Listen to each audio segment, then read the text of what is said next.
Good evening and welcome to Paulding County, specifically to Antwerp, Ohio, as we get ready for week 2 of the high school football season and a matchup for a third time between these two schools over the course of the last 12 months. This is the Oberlin and Turnbull Funeral Homes and Crematory pregame show. Tonight it's the 1-0 Antwerp Archers against the 0-1 Edon Bombers. Joining me, of course, tonight is former head football coach at Hilltop and current girls basketball coach at Montpelier, Mike Bumb.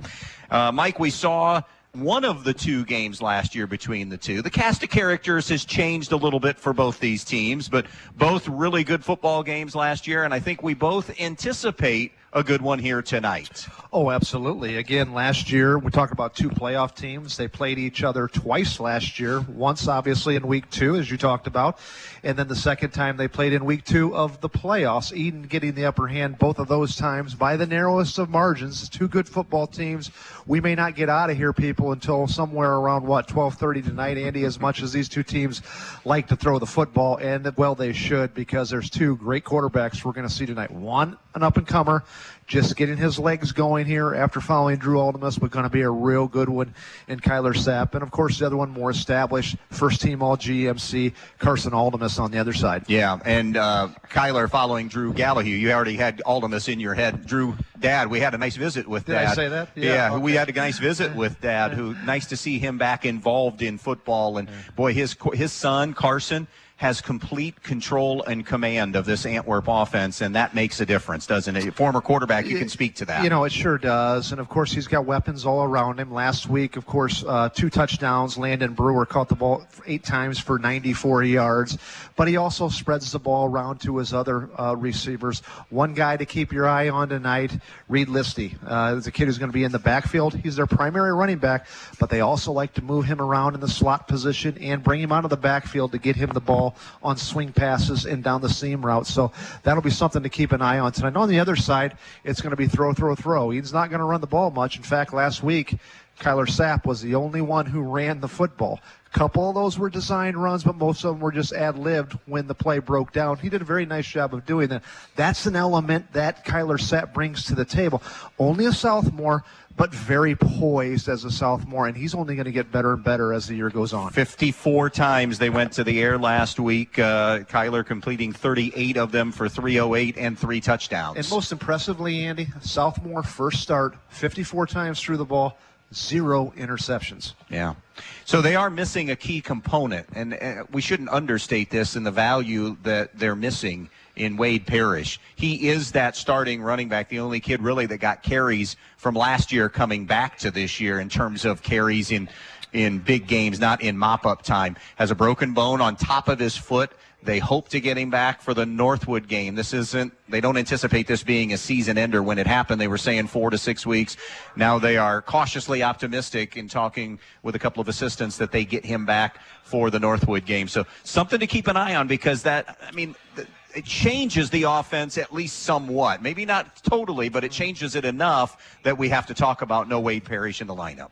Yeah, and again, that's a huge loss for Edon. Again, hopefully get him back in the second half, as you said, of the season. But again, the MO of Bob Olin, who has been known as that passing attack offense, is to throw the football. And I'm sure they'll utilize a Wade Parrish maybe more to run the ball a couple more times from a more of a traditional look running the ball. But Wade Parrish, as good as he'll be when he comes back, is going to be out in the slot area and getting the ball in swing routes and things of that nature with that 5-wide look of Edon. So it's just not something that Edon likes to do, is run the ball from a traditional sense. And why should you, as effective as they've been and the success that they've had, especially under Bob Olin? What were a couple of other takeaways, whether they be positive or negative, in seeing Edon with the eyeball test last week? Yeah, the big thing, very impressed, by the way, with Edon. Thought they'd take a significant step back last year after graduating so many good players. 3 kids that were on the Ohio All North-South game, 2 kids that are playing Division II football and competing for starting jobs already as freshmen at Division II level. So I thought they would take a significant step back. Don't think that's the case. Not as good as the last year's team. I'm not saying that. But they are much better. What was I most impressed with defensively? Edgerton's got a really good football team and a very good offensive line and a great quarterback themselves and a great running back in the Nichols boy who was second team all GMC last year along with Corey Everett. And I thought Edon held their own. Now you're going to look at the stats and say Edgerton's going to win a lot of games. I mean, and they're going to compete for a title in the GFC. I don't know if they're good enough to win it, but they're going to be right up there, and we're going to be talking about them late in the season. And I thought Edon, by and large, competed against them. They got some key stops. They competed up front against a bigger offensive line. And so defensively, strung the ball out, had great team speed.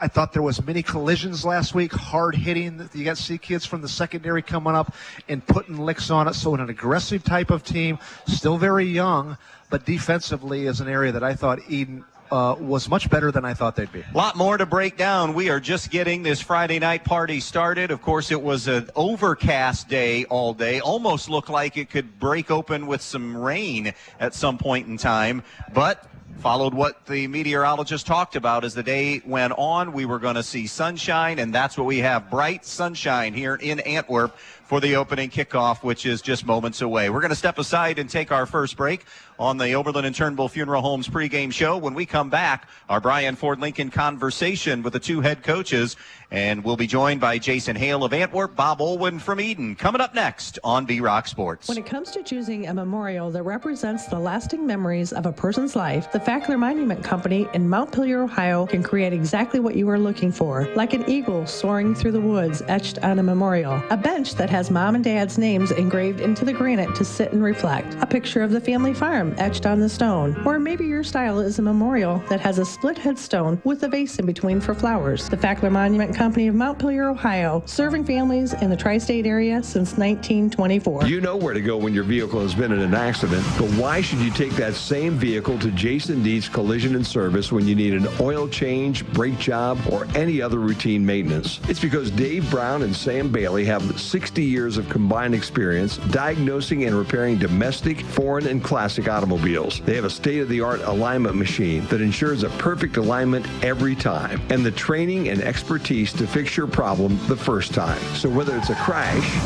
or take your vehicle to Jason Dietz Collision and Service.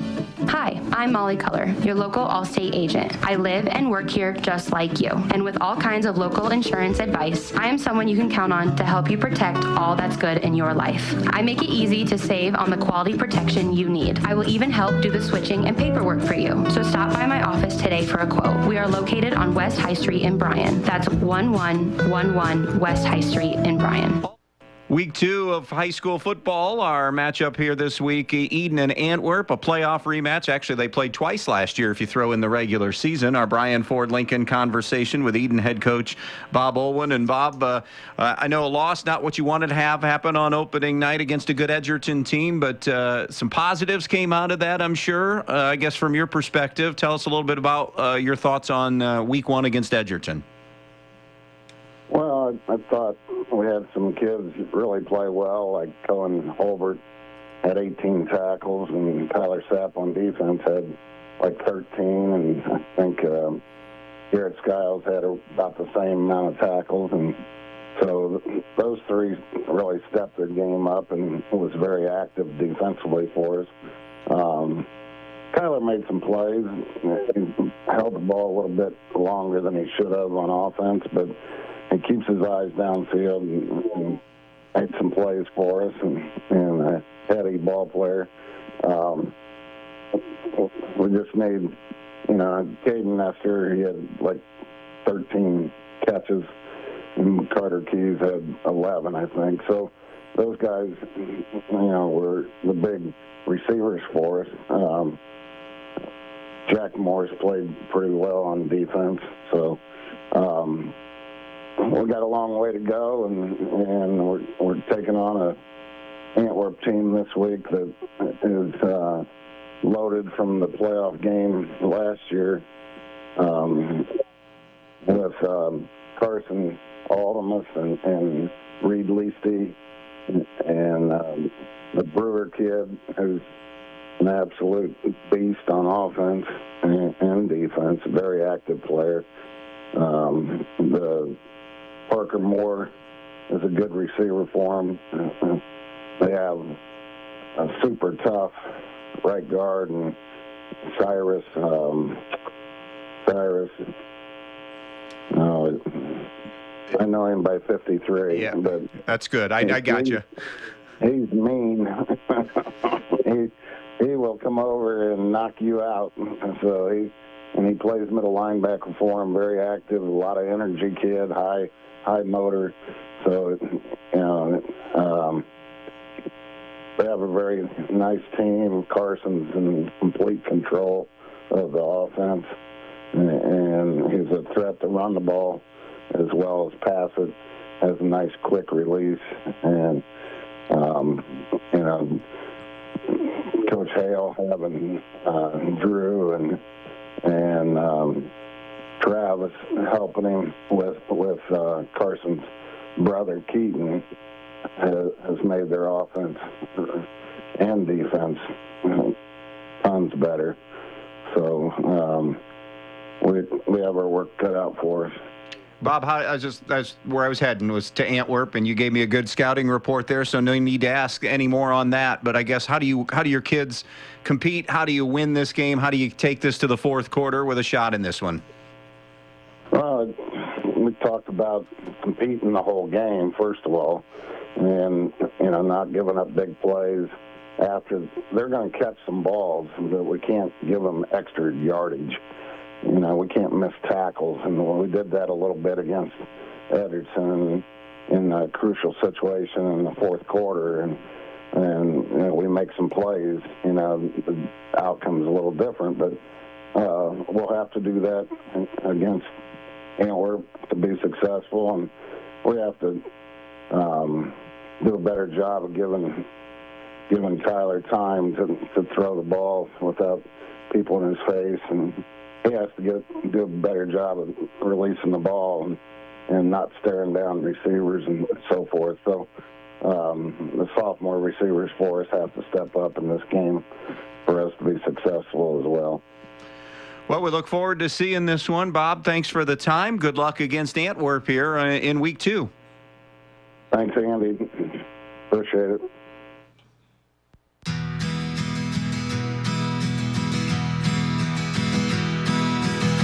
The Eager Beaver Axle is wide open and ready for you. Come in and take your shot at throwing axes or share some drinks and food with friends. Rack up the pool balls or take your chance with Keno. It's all inside the Eager Beaver Axle. Must be 18 or older to enter. Find them online or call 419-980-7121. The Eager Beaver Axle, Defiance's first axe-throwing venue. Attention homeowners and contractors in the tri-state area. Did you know Black Swamp Equipment of Archbold services and repairs pretty much any piece of equipment and machinery? Well, they do. Things like skid steers, mini excavators, backhoes, and air compressors. But it's not just big equipment. They also repair things like lawnmowers, snow blowers, chainsaws, heaters. Pretty much anything you can think of, Black Swamp Equipment can handle it. And they are certified service warranty centers for Steel outdoor power equipment, Kohler engines, Miller Electric, Milwaukee, and Toro. Plus, they have a truck fully loaded to come to you to fix a problem you may have with a piece of equipment. To find out more information, check out blackswampequipment.com or phone 1-800-445-2777 and ask for the service department. Black Swamp Equipment of Archbold, your one-stop service and repair headquarters. Even though we don't know what life has in store for our homes or car, we can still prepare. Introducing the Damage Doesn't Have to Be Too Damaging policy from American Family Insurance. Insure carefully. Dream fearlessly. Contact Danielle Van Atta, agent at 1318 East High Street, Suite A in Bryan, or call 419-636-0408 today. American Family Insurance Company. SI and its operating company, 6000 American Parkway, Madison, Wisconsin. Week 2 of high school football, our Brian Ford Lincoln conversation with the coaches. Antwerp head coach Jason Hale joins us. Coach, first of all, appreciate the time here on the pregame. We'll get to your win last week over Montpelier in just a moment. Want to ask you, though, what does it do for your kids and your the returning kids and your program in general to have a year like last year that you had such success and win a playoff game and then in that second round be right there and have a shot to win that game? What's that do for a program? First and foremost, I think it helps them understand, what it takes to get to that point. We had a great season of being prepared to practice, and they understood what it takes to get to that point. It's going to be very important for this year for us to do that again. We lost 14 great leaders last year off that team, and that was it was a special season last year for us to experience that, have a winning record like we did, and just to be part of that was awesome. So it's very important for our guys who are returning that they were part of that. They understand what it takes, and they're going to be counted upon this year to go through the same process to try to get us back to that same point. That group that left, that senior group, I know so many great things to talk about just as human beings and away from football, but what that spilled into the locker room. But on the field, what did you lose from that group that you're finding that you have to replace in terms of their strengths and what they did so well? Yeah, I first and foremost, it starts up front. We lose four offensive linemen. That's tough. So we got some guys that are getting some experience last week and through the summer, and we're gonna have to bring some guys along up front. That's the big thing. We graduated 4 senior offensive linemen, and then anytime you lose an athlete like Jagger Landers or Hunter Sproles, Caden Rector on the outside, it takes away some of your playmakers. So. But actually, that's probably where we're most experienced is our skill guys and Parker Moore and Landon Brewer and Cam Fuller and Reed Leasty and Caden Winslow and Ben Savina. Those guys, played a little bit, so they understand it. So for us, it's just about, getting experience in a varsity game for some of those guys that haven't had a ton, and just keep bringing them along and keep getting better each day. Early in the year, obviously an impressive win against Montpelier last week, so I'll let you talk about that, but also want to go back to your scrimmages and maybe touch on how you've played overall scrimmages and that opening game. Yeah, I think starting with the scrimmage, we opened up with Fort Recovery and Crestview, and that was a good start for us.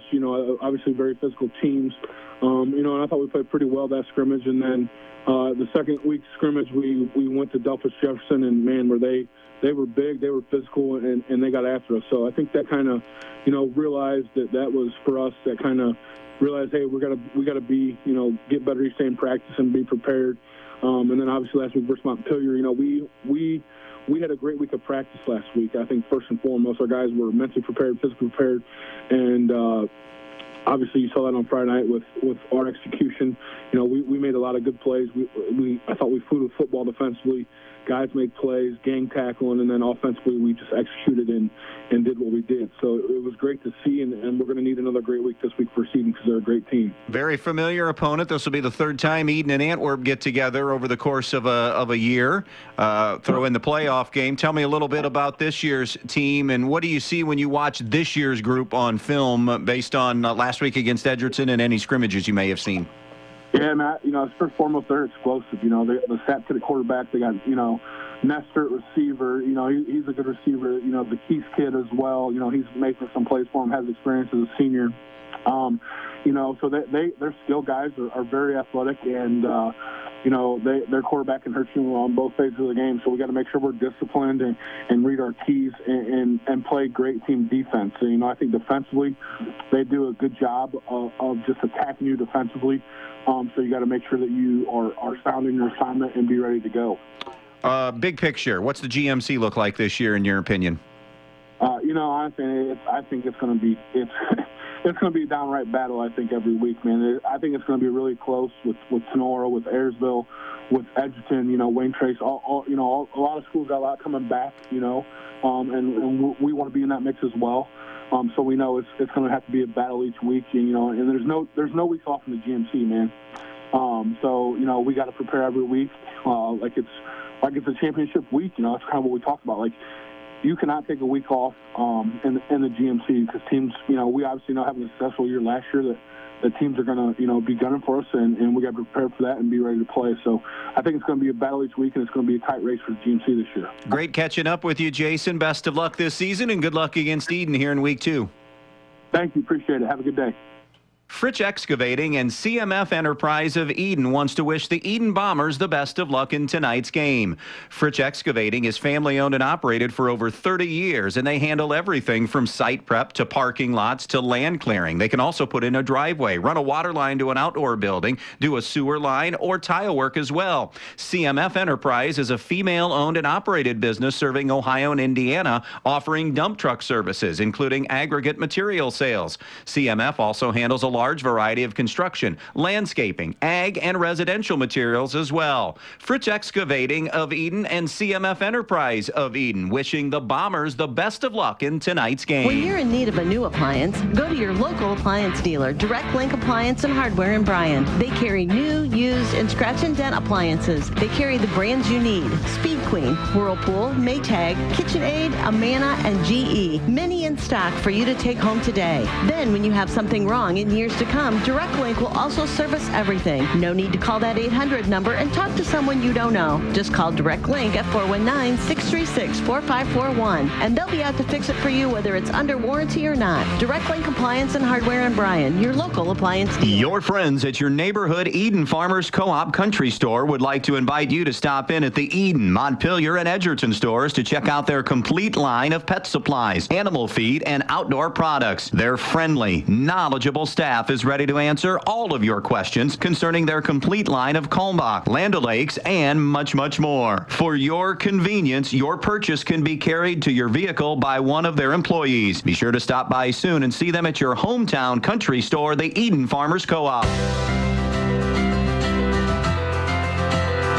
The Antwerp Athletic Boosters would like everyone to know how proud they are of the Antwerp Archers athletic teams, both the girls and the boys. They always work very hard, putting their heart into every game they play. The Antwerp Athletic Boosters will always be proud of them and will always support them. Good luck to all the players in today's game from the Antwerp Athletic Boosters, proud supporters of all the Antwerp athletics.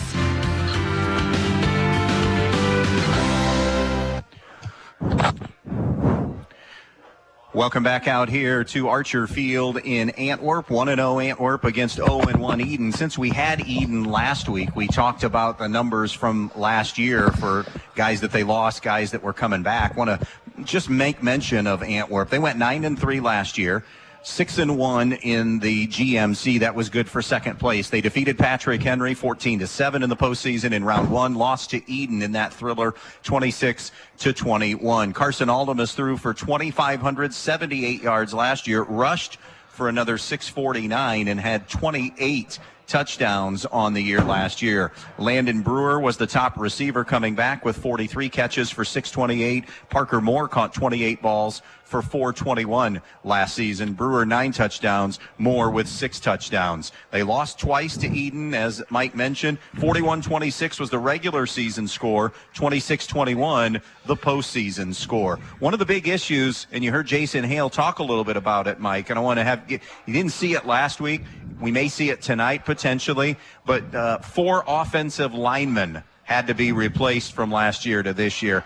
Well, I know we got skill guys back, but let's not lose that in the shuffle and what that potentially means if you're not on the right page and you expect it would be a unit that would grow as the year goes on. But a good start last week against Montpelier up front. It was. I'm not so sure how challenged they were last week against Montpelier. This will be a little bit different test this week against Edon up front. And I say that because we think that Edgerton's offensive line, 18 of 21 starters back, I think 4 of 5 of their offensive linemen back from last year, very big and very physical, and we thought that Edon competed by and large up front against the Edon offensive line. So that will be something that maybe that Edon can take advantage a little bit. You're going to have to get some kind of pressure on Aldemus, but more importantly, Angie, with pressure is keeping Aldemus in the pocket, because sometimes in these spread offenses, like Jason Hale likes to run, it's very difficult to get to the quarterback because it's such a timing process. And the quarterback, Carson Aldemus, gets the ball out so quick that sometimes it's not effective to bring a blitz from a linebacker or wherever. It just simply leaves you one less body when the ball is completed. So if you're going to get any pressure, it's got to be by those down 3 or 4 linemen. But as I said, even if you don't get a sack or a pressure, keep Carson Aldemus, I almost said Drew, his dad's name again, Carson Aldemus in the pocket. Don't let him flush out and be an athlete. As we said, he is also their best runner, Carson Aldemus, so he can tuck the ball away much like Kyler Sapp and make it happen. So you got to keep him in the pocket, and we flip the side and go on the other side, and I'd say the same thing about Antwerp. Keep Kyler Sapp in the pocket. One thing that I think he is a little bit more effective at than maybe his predecessor, who was great, is he'll tuck the ball and run with a little bit more, what's the word I'm looking for, ease, or ease, probably not the better way to say it, but is more willing to. So that's something also that if you're an Antwerp Archer, keep Sapp. So really the game plans on both of them, man, they're going to be very similar. All right, let's talk about some other important things tonight on some tools to victory from Fackler Monument Company in Montpelier for Edon. And if they win, it would be an upset tonight. Minor upset. Yeah, not major, but so to spring that and get to 1-1, what are some other factors for Edon tonight other than the ones you just mentioned? Okay, so here's the deal. Last week, in week 1, you often see a lot of turnovers, sloppy play. Teams aren't in midseason form yet, especially teams that maybe like to air it out. Edon had 0 turnovers. They've got to continue that trend. You've got to have possessions. Somehow they're going to have to neutralize on the outside with Landon Brewer, who is all of 6'3", and they like a lot of 50-50. They like to get him the ball any which way they can. Last week he had 93 yards, 2 touchdowns on 8 catches against Montpelier. And whenever they get in a jam and look for it, especially if they're single coverage, it's a one-on-one jump ball to Brewer, and Carson Almas is accurate enough to just kind of get it up there, and then Brewer does the rest. So they're going to have a game plan for Brewer is the point I'm trying to make. That's going to have to entail a double team. Now, how do you double team? You don't put 2 guys and directly put them over the wide receiver. Double team means you bracket them. You put 1 person on him. I would bump and run just to try to disrupt the timing and the routes, and then you're going to have to put someone over top of them as well. All right, for 2-0 and Antwerp, what are Jason Hale's keys? Yeah, well, Jason has probably got a little bit better roster. As we said, it'd be a minor upset if Edon could win this. So Antwerp is a team that we think can compete for the GMC title this year. They've got the GMC first-team quarterback. They've got first-team wide receiver. They've got a great running back in Reed Leasty. Offensive line is a work in progress, but I think that's something they feel pretty good about going forward.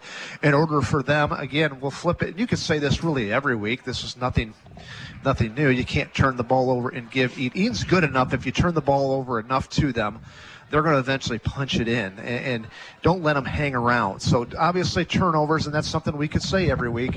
But more specific, I think Edon's going to have to do well on first down and run the ball maybe a little bit more traditionally than what they did last week against Edgerton, because I think athletically it's going to be tough for them just to step back and throw the ball every single. I know Coach Owen wants to do that, and they've been effective, and but I think you're going to have to integrate a few more traditional runs somehow, a trick play here or there, get some big chunk plays to narrow the field, hope for some turnovers, and hope to hang around the game late.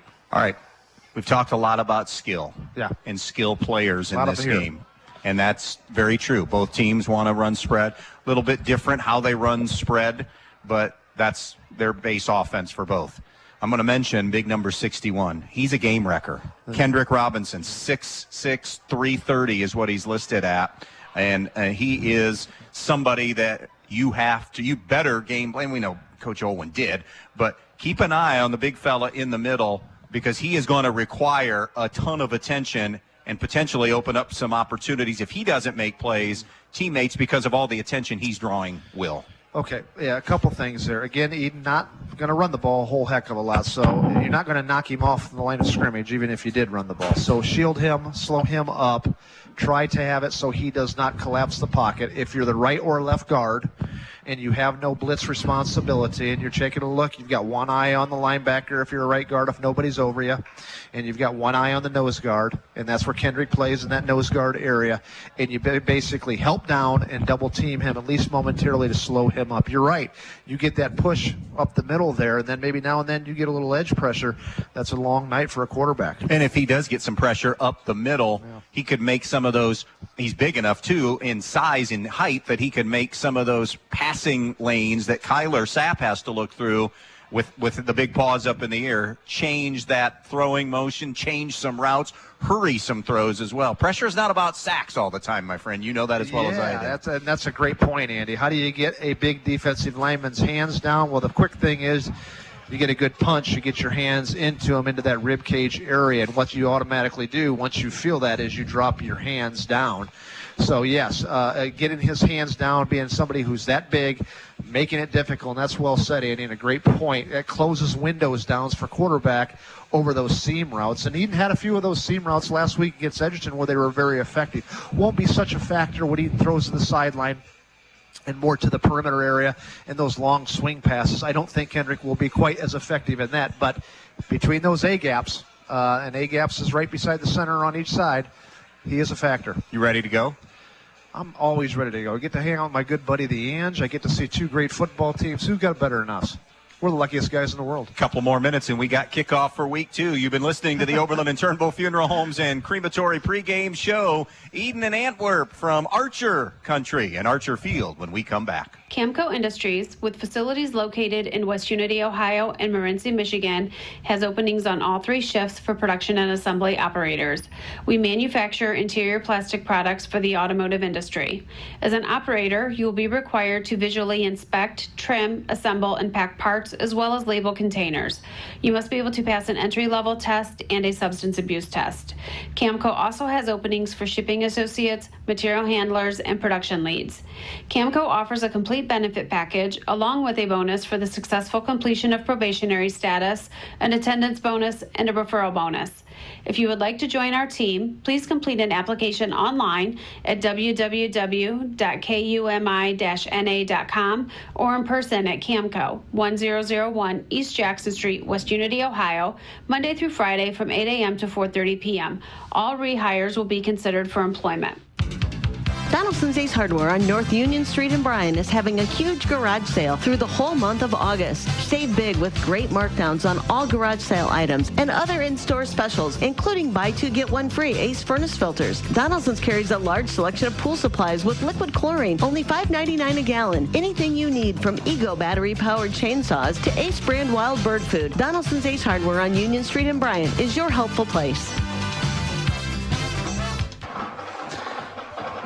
Welcome back out here to Antwerp on this, what has become a warm Friday evening for this final Friday of the month of August. Temperature was hovering in the lower 70s most of the day. Actually, all morning we were in the 60s, maybe early or low 70s, but has slowly gotten up here. And when we pulled into Antwerp tonight, it was at 76 degrees and now probably around that 75, 76 degree number here at kickoff.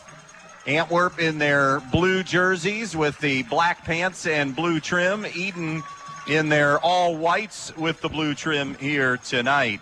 We did mention by name, but I want to give you some numbers from last year on Reed Leasty. 759 on the ground and a dozen touchdowns a season ago. So he is somebody, and Antwerp is a team, as we said, if their spread is not all spreads are created equal, and they'll do a little pistol out of their spread as well. We talked a little with Carson's dad, Drew Aldemus, the very successful head coach here at Antwerp. Did such a terrific job with the program, and then took one from the team for the team. Remember, they went away because of numbers and no coach was available. Drew took it back over, just a very selfless dude, and knows offense, knows football, and is helping in that capacity as well, and likes where they're at heading into this season. Yeah, and he's got a real good team. He's got an all-state quarterback, a good running game. It's a team, again, we believe that can compete for a GMC title. Not so sure they're good enough to win the whole thing. We'll know more after tonight when we get to see them firsthand. But that's something, as you mentioned, Andy, that Coach Aldemus did. I don't remember exactly how many years, 4 or 5 years ago, when Antwerp just didn't have enough kids to field a varsity football team, and they did not want to get rid of the program. Thank goodness they didn't, because I look across the sidelines and there's a good 35 kids on their roster. It's a great community event. It's a beautiful facility here. They had playoff appearance last year, but what they decided to do is just have a JV season that year and kind of take a pause, and then got the numbers back. Not a bad idea, and it's worked out for them. Ready to go. Antwerp is going to get their hands on the football first here on this Friday night. Week number 2 from Paulding County. Settle in, and off we go. It'll be fielded on the run by Dane Shaw. He gets a good return out near midfield as he crosses the 40, the 45, wrestled down at about the 47-yard line. One of the first on the special teams play was Carter Stanky, so it'll be Antwerp football, first down and 10 to begin this game at the 46-yard line. They'll be moving where we're at. Now, keep in mind, as I tell you this, we are in what they call their away press box, not the home press box. So Antwerp will be moving right to left from our vantage point.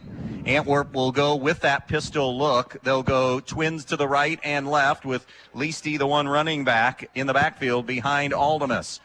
Aldemus ready to get that snap. Puts it in the belly on the inside, off the right side, and a good start to this one. A good solid run for Reed Leasty off that right side. He'll get close to 10 on the play. Yeah, and Xander Smith, one of the returning lettermen up front for the Antwerp Archers, did a nice job on a trap block there. Hurry up offense here as they get right to the line of scrimmage. It was officially 9 to the Edon 45-yard line.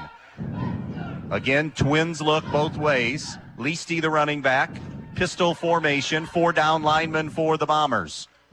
Showing blitz. It's Aldemus running left. Big hole, 40, 35. He'll be hammered from behind across the 35 to the 34-yard line. Tackle is made by Cohen Hulbert, who had a really good game last week. And Aldemus able to rumble for 11 to the 34-yard line. Right now up front, Antwerp Archers owning them. There have only been 2 plays here, but really moving the defensive line of Edon off the ball. 20 yards and 2 touches offensively. Trips go to the right, 1 receiver to the left. Leasty, the only running back in the pistol look offensively. Again, 4 down linemen for Edon. It's a zone read. It's Leasty on the keep. Skiles able to get him down at about the 30-yard line. Yeah, Skiles last week does a nice job of, once the tackle's secure, really trying to strip the ball out. Darnier did it that time with Leasty. That's a run of about 4 on the play. 2nd down and 6 from the 30-yard line. 4th play of the drive. This is the opening possession, a little more than a minute and a half in. 3 receivers right, 1 receiver to the left. Leasty, the running back. Aldemus awaiting the snap. Press coverage across. High snap. Firing left. Pass is caught. Forward progress to the 25-yard line. Reception is made by Caden Winslow, a 5'10 sophomore, who's hit by Radeball pretty quickly. That is going to be just shot. No, they'll move the chains. They needed 6. They got 6 for the first down. Yeah, just a little stopper out there. Very well ran there by Winslow. He did catch 2 catches last week for 18 yards and a touchdown against Montpelier. Little triangle look in the backfield, a halfback and then a tailback, and the tailback is Leasty. He'll get the call, runs out of 1 tackle, can't get away from Skiles and company. Ian Hickman was the second defender that came in. Leasty bangs his way for a yard, it looks like, on the play. 3 carries, 14 yards for Reed Leasty on this opening drive. Scoreless game, first possession, Antwerp and Edon, almost 3 minutes in. Archers with a 2nd and 9, just inside their 25 at about the 23-yard line. Bombers running the 4-3 look. Man-to-man, it looks like, in the secondary. Bryan has taken an early 7-0 lead on Maumee. Double twins look here. Maumee, can you believe this? 25 straight losses, and they've lost 40 of their last 41 overall. Yeah, I think Bryan needs a win, too, after last week. Here's Aldemus, got the seam route, blown coverage, and it's dropped in the end zone. Cam Fuller was wide open. Nobody, in the same area code, and just couldn't look it in. Edon dodged a touchdown bullet there. Sure do. Blown coverage. No one accounted for Fuller. There's no other way really to say it than that, and he just simply dropped the ball that hit him in the hands there. And now it'll be 3rd down and 9 for Antwerp at the 23. Wing right, receiver right. Slot to the left. Leasty, the running back, 3rd and 9. Aldemus to throw. Aldemus over the middle. Got a man wide open. It's caught at the 10. Down near the 5. The reception is made by Parker Moore. It'll be 1st and goal at the 6-yard line. Pickup of 17. Little crossing route, Andy, where they brought the slot across right behind the linebackers, and Aldemus found him. Quickly getting to the line of scrimmage. 1st and goal just outside the 5-yard line. Twins to the right and to the left. Leasty in the backfield. Leasty on the key, or gets the keep, bounces it right. Looking for the end zone. Did he get in? No, he's just short. Needed 5, got 4. Did Reed Leasty.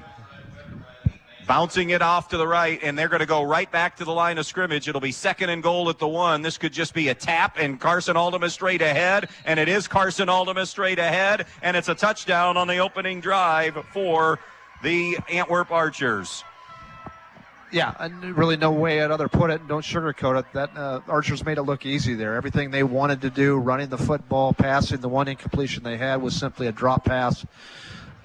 Really looked impressive that first series, the Antwerp Archers. Now it'll be the extra point try from Ty Jackson, a 5'6" freshman, left-footed kicker. Parker Moore to hold, snap, spot, kick is on the way, and it just cleared the uprights. 8:11 to go, first quarter. Antwerp strikes first. They lead it 7-0 on V-Rock Sports. Always supporting student athletes and coaches in the Edon School District, the Edon Athletic Boosters. The Edon Athletic Boosters would like to take this opportunity to salute the student athletes and coaches in tonight's game. Hey, how would you like to be a part of the Edon Athletic Boosters? Come to a meeting and find out what they're all about. Maybe even volunteer at a concession stand. For more information, phone 419-272-3213. The Edon Athletic Boosters, supporting student athletes and coaches in Edon. Andy Brigle, Mike Bumb back out here in Antwerp, Ohio, week 2. And Antwerp, an impressive opening drive, going 9 plays, 54 yards, with Carson Aldemus taking it the final yard on the play. He rushed 4 times. Actually, he rushed 2 times for 12 yards and a touchdown. 2 for 3 for 23 yards on that opening drive. And Leasty rumbled for 18 in 4 carries. So an impressive opening drive. It sure was. And it looked like Antwerp wanted to establish the run right off the get-go and take it to Antwerp, and then integrated a few pass plays, a nice stop route to Willis on the first series there, and then, of course, the drop pass. But Cam Fuller was the intended receiver. Fuller. Edgerton strikes first on Hilltop, 8-0. I think that game will be over before the first quarter. Yeah, I do too. Lean times right now for Hilltop. Sure is. It's Big Kendrick Robinson who handles the kickoff duties. It's going to go to Radebaugh at the 15, 20, 25. Got to see him 30, 35, 40. Sideline right. He's at midfield and out of bounds. And it's Robinson who knocked him out. So a good return by Max Radebaugh that will start the Edon possession on the Antwerp 47. We saw Max Radebaugh last week against Edgerton make a lot of key plays. His first year of getting substantial minutes for the Bombers. So Edon will move left to right from our vantage point in a 7-0 hole here. Starting this drive at the Antwerp 47, hash mark near side to us. They'll send a Twins look to the right and to the left for now. Cohen Hulbert will stand in as a running back, left halfback. Sapp from the shotgun. Sapp gives to Hulbert. Hulbert is inside the 45, backing his way, and he's stripped. Football loose, and it goes to Antwerp. Terrific hands. Cyrus Gale, who was pointed out by Bob Olwin, just a nasty football player. He ripped that one away, and a forced fumble on the first snap. He sure did, and there was some positive gain there for Edon, and he just simply ripped the ball out. And this was very reminiscent last week, if you're an Antwerp Archer fan, of what they did to Montpelier. Scored quickly, got a quick turnover, scored again. So Edon defense going to have to go out here in sudden change and try to get a stop. Antwerp will start another drive near midfield. The first one began at their own 46. This one starts at their own 44. First down and 10. Archers already up 7-0. Just under 8 to go in the first quarter. Slot left, split receiver right, triangle look in the backfield. Leasty cannot get away from Parker Kelly.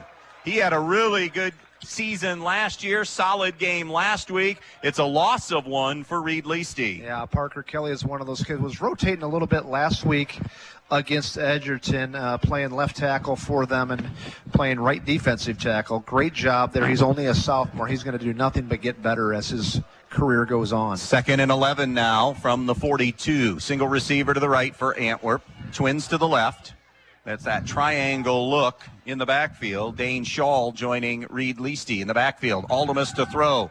Looks left. Flushed left. Steps up. May run. 40, 45, 50. Got the first down. Little shake and bake move. Radebaugh nudged him out of bounds inside the 40 to the 38-yard line. That's a gain of 20 on the run by Aldemus. Yeah.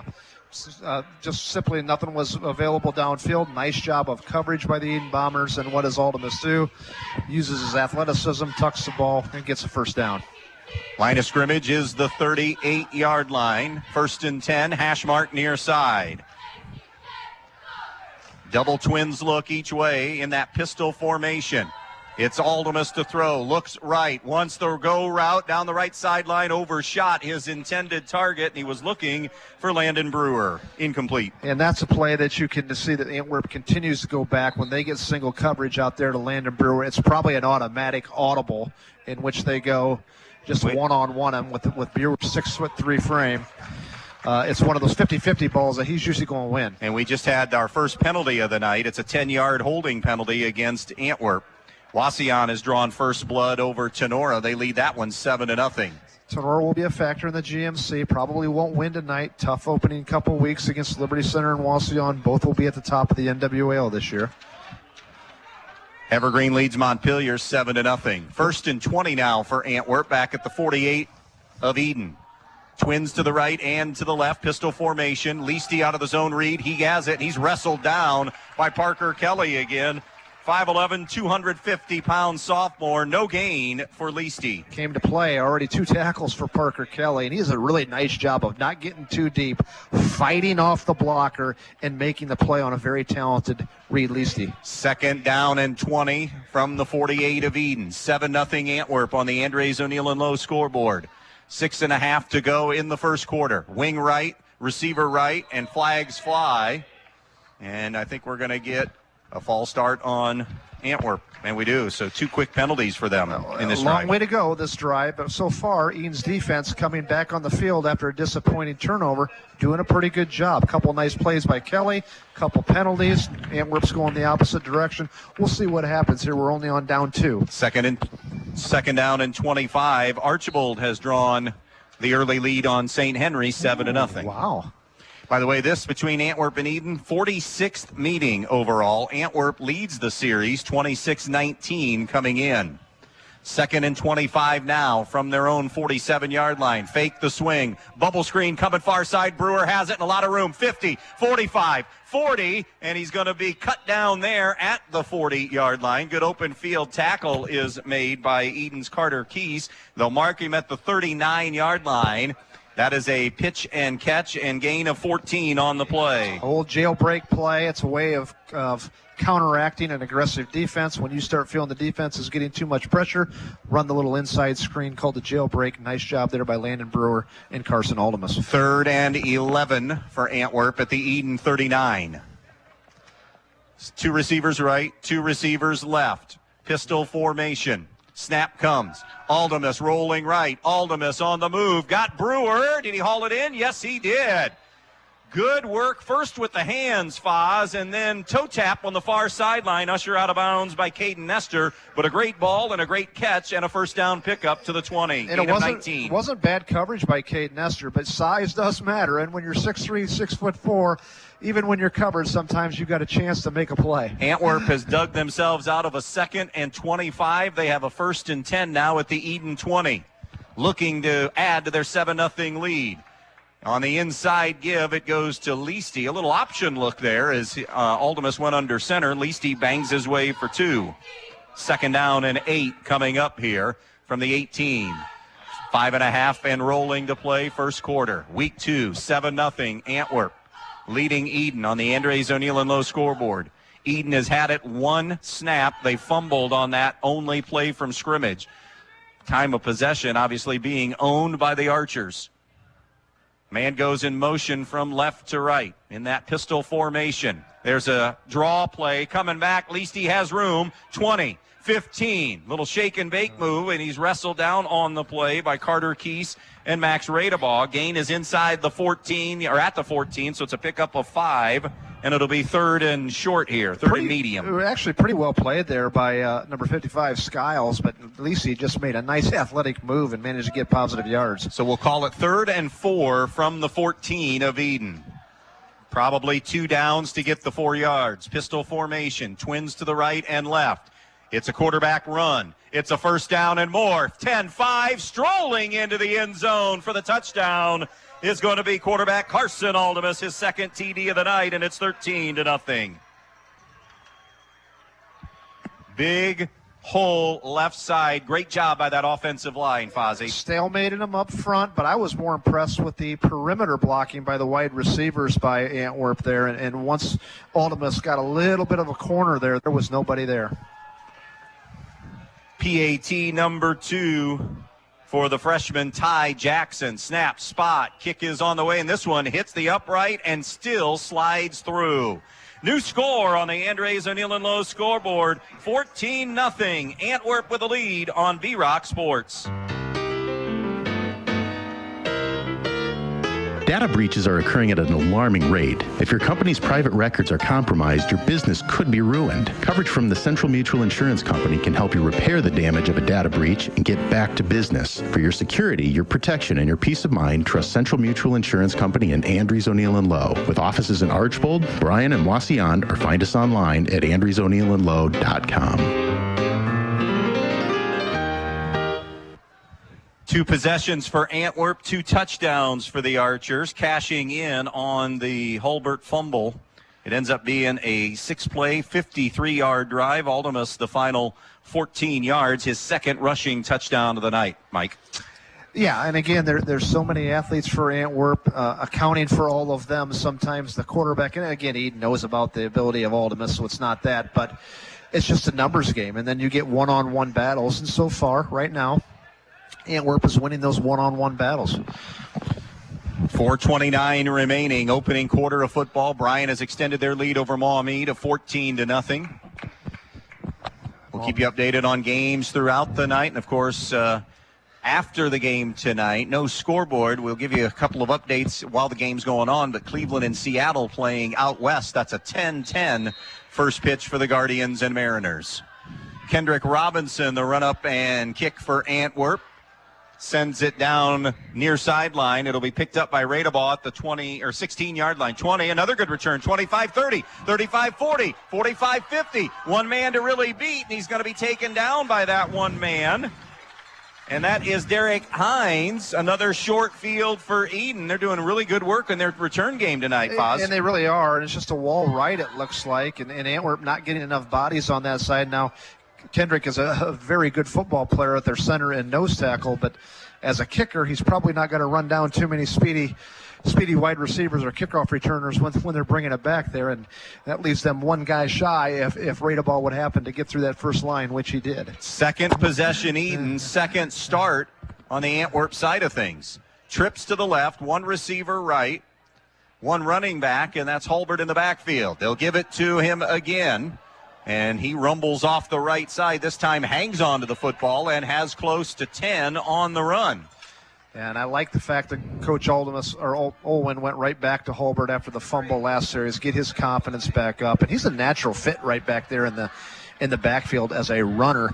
Already we've seen 2 traditional runs by Edon. Yeah. That's 2 more than last week. Absolutely. I'm exaggerating a little bit, but there wasn't very many. Gain of 10 exactly, so it'll be a first down for Edon. Under 4 to go in the first. 14-0 Archers. 3 receivers right, 2 to the left. So an empty backfield for Sapp. 2 down linemen, 2 on the edge. Here comes pressure. They get to Sapp, and they got home back at the 40-yard line.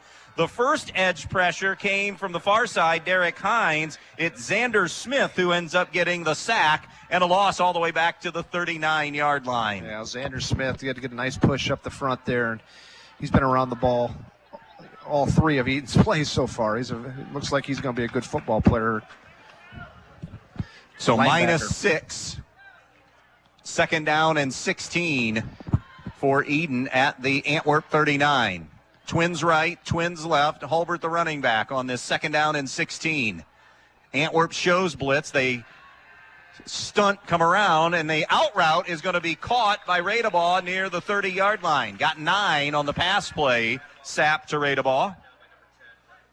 And that will leave them a little bit shy of the first down, but more manageable now, Mike, at 3rd and 6. Max Radebaugh is having a good game so far. 2 great kickoff returns and a nice catch there. One impressive thing I wanted to say, Andy, last week, Edon threw the ball 54 times. UNI stats, we counted them to have 1 drop pass last week. That's pretty impressive. That really was. It'll be 3rd down and 9 from the 31. 5 wide, 3 to the left, 2 to the right. Pressure coming, and Sapp just going to dump it up ahead. It looked like he was going to throw it away initially, and then found Radebaugh as the pressure was closing in, and the sophomores make the connection. Close to a first down. It is a first down, and saw a couple of those playground plays last week when a play broke down, and Sapp keeping it alive with his feet found Radebaugh for the first down pickup. Needed 9. Edgerton leads 24-0 over Hilltop. Still in the first half. Not sure if it's first quarter. 3 receivers left, 2 to the right. First down and 10. Sapp gets the snap. Sapp with time. Looks for Nestor over to the far sideline. Some contact, and they play on. Coverage over there by Aldemus. It's incomplete. Yeah, good no call there. There was some contact. Pretty well covered by Aldemus. Little flag route to Nestor. So the incomplete pass makes it second down and 10.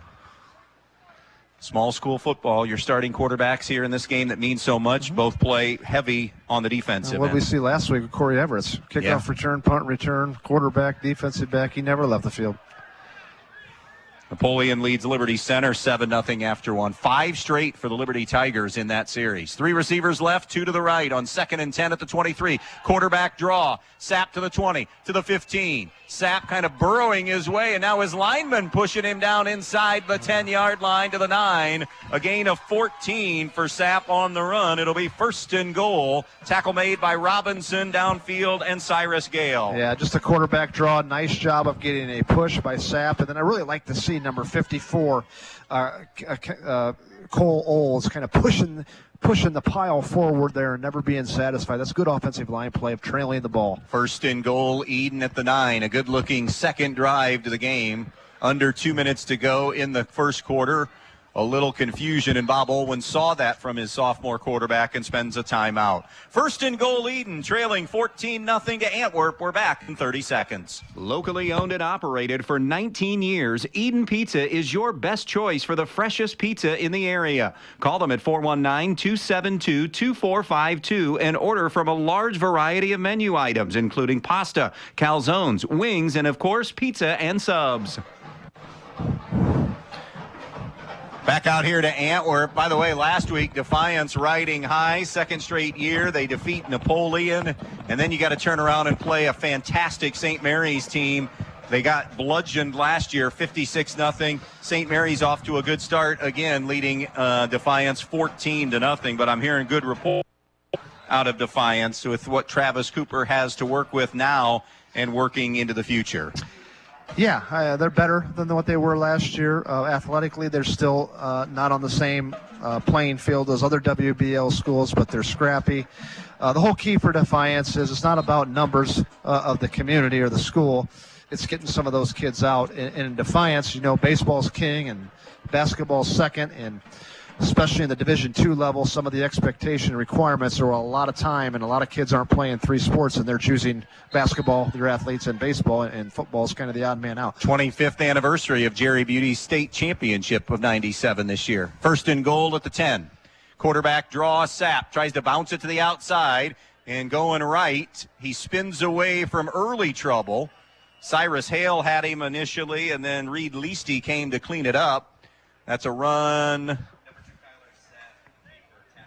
down to the 6, maybe 5, so it'll be a gain of 5. It's a nice drive. Second and goal. Yeah, nice drive. Short field that Edon had to work with, but it's a nice drive they're putting together here. Second down and goal from the 5, under 90 seconds to play. 9th play of this drive happening right here. A drive that started at the Antwerp 43 with another good kick return.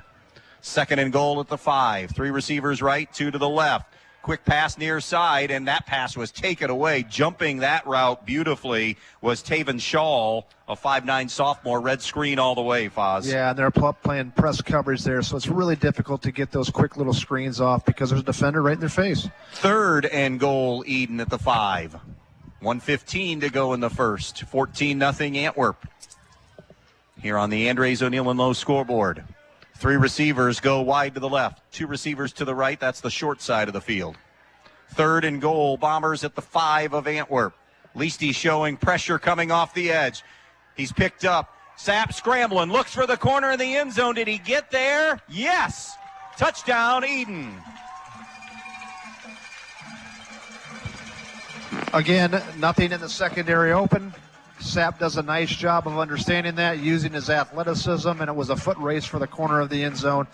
And just stretched it out far enough to break the plane for an Edon touchdown. So Kyler Sapp's 5-yard scramble to the right gets Edon on the board with 1:08 to go in the first. The offense will stay out there, and they'll go for 2. 14-6. Empty backfield, 5-wide look. Pass is going to be picked off by Aldemus. Aldemus can run this back. Aldemus could pick up 2. Sapp, the only man that can catch him. Sideline right. They're not going to catch him. And Carson Aldemus, the interception, and back for 2. Little breaking route there. And again, in high school football, if you do intercept it or pick up a fumble, you can return that for 2 points. And Coach Owen right now is questioning that. 1:08 to go here in this first quarter of play. A good drive.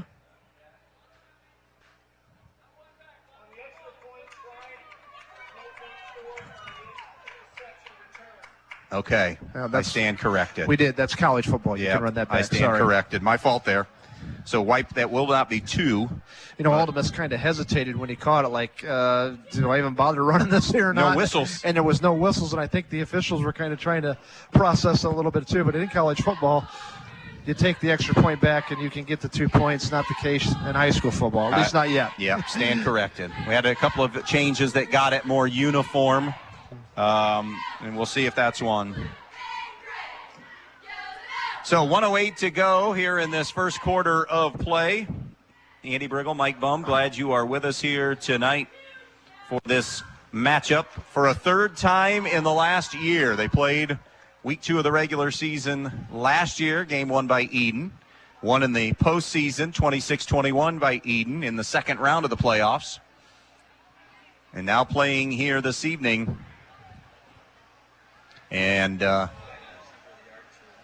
Tenora has tied Wauseon at 7. We've had 4 possessions in this game, 3 touchdowns scored, 2 from Antwerp, 1 from Edon, and then Edon started a drive in Antwerp territory and committed the turnover. They're going to go onside kick here, loose football that's going to be covered up by Antwerp. Little dribbler, Xander Smith heads up, makes the play. There is a penalty marker down as Xander Smith recovered it. What's that telling you right there by Coach Owen? I would guess that he feels like there's not a ton of stops out there, at least not right now. Yeah, I can move the ball a little bit on offense, but I'm going to struggle stopping them defensively. Can we steal a possession? Can we steal a possession? You got it. We're going to get the call now. So from the official. Originally, the call, I think, was the ball didn't go 10 yards, but they're going to wave that off because Antwerp rushed up to touch the ball first and did a nice job, number 60, Xander Smith, of recovering the ball. Wasn't badly kicked. I mean, it had an opportunity for the onside. It's hard to get an onside anymore in high school football because you can't spike the ball down and make it go up in the air really high. That's illegal. It's got to be some kind of a ground ball or I think it's below the shoulders, I think is the judgment call, and I'm not quite sure on that, but you can't drive the ball down and spike it up in the air like at one time you could. So an Antwerp possession that will start at the Edon 49, 1st and 10. 2 receivers right, 1 receiver left, split backfield, zone read, and the keep. And Aldemus is brought down by Skiles. Terrific play from the linebacker, Garrett Skiles, to make the play. Linebacker / D end. Yeah, outside linebacker, let's call him. I really like him. He seems like a very savvy player. He's always in good position. Like I said, making plays when ball carriers are stopped. You see him kind of running in there and trying to strip the ball. It just seems to have a very good wherewithal about him. 2nd down and 9 from the 48 of Edon. 4 down linemen. Pistol formation for Antwerp. Twins both ways. 30 seconds to go. Rolling right. On the move. Aldemus looks downfield. It is intercepted by Max Radebaugh. He ripped that out of the grasp of Caden Winslow. Won the 50-50 battle, did Max Radeball. And that's exactly what it was, a 50-50 battle. How about Max Radeball today? 2 great kickoff returns, a couple catches, and now defensively makes a big-time interception, a difficult interception against a really good wide receiver, and just ripped the ball out of his hands. So Max Radeball getting it done offense, defensively, and special teams tonight so far. Edon takes over. Worst starting field position for either team at their own 15-yard line. Trips to the right, one receiver left. Cohen Hulbert bounces left, 15, 20, 25. He's into the secondary, lassoed in at the 29-yard line. Hulbert rumbles for 14. Landon Brewer brought him down, and a good response by Cohen Hulbert after that fumble on the first snap. And let's see if Edon chooses. I think they're just going to take this all the way down and get our first quarter in the books. Didn't see Hulbert in the backfield as a true running back last week. This week the game plan is to put him back there, and he looks good. 14-6 Antwerp. Good first quarter of football. You're listening to week 2 of high school football. Edon and Antwerp on V-Rock Sports. Jason Deach Collision and Customs is Northwest Ohio's largest trailer dealer with over 300 trailers in stock, from 53-foot race trailers and custom toter homes to open deck car trailers, dump trailers, landscape trailers, and equipment trailers. But they don't just sell trailers, they service them, add options, and do repairs on any brand. Because they're racers themselves, they know how to build the trailer right for your racing needs. Stop by their Edgerton location or shop 24/7 at jasondeachtrailersales.com. If you can dream it, they can build it at Jason Deach Collision and Customs. Check out the newest, most exciting venue in the area. The Eager Beaver Axe Hole is Defiance's first axe throwing venue, with axe throwing lanes, VIP room, full service bar, pool leagues, and more. Schedule your lane today. Find them on Facebook, Instagram, or call 419-980-7121. That's 419-980-7121. The Eager Beaver Axe Hole, Defiance's first axe throwing venue.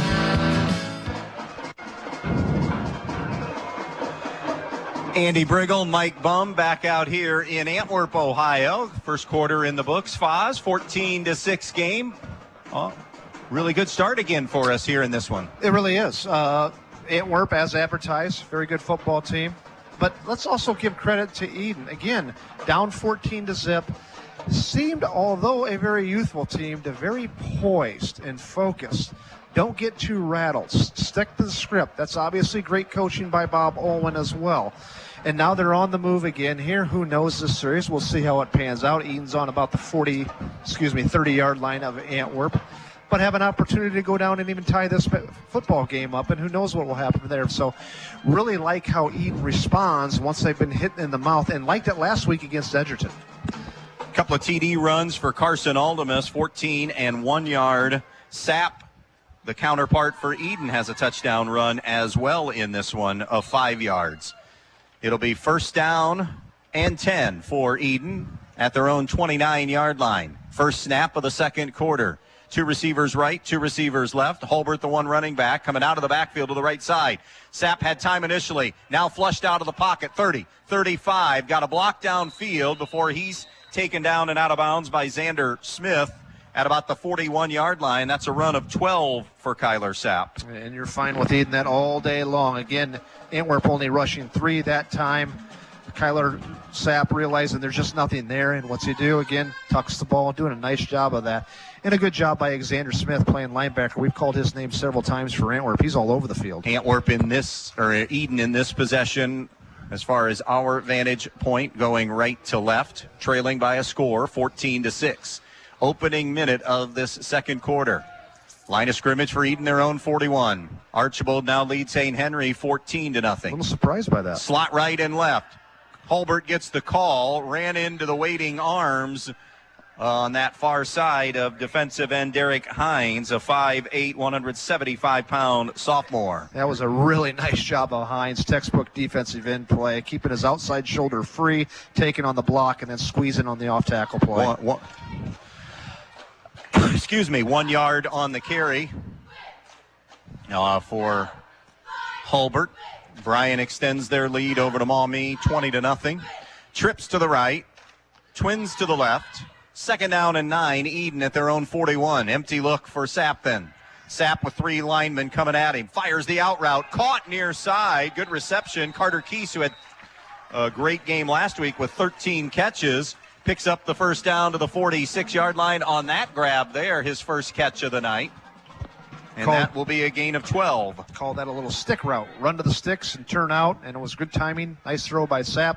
Good route by Keese.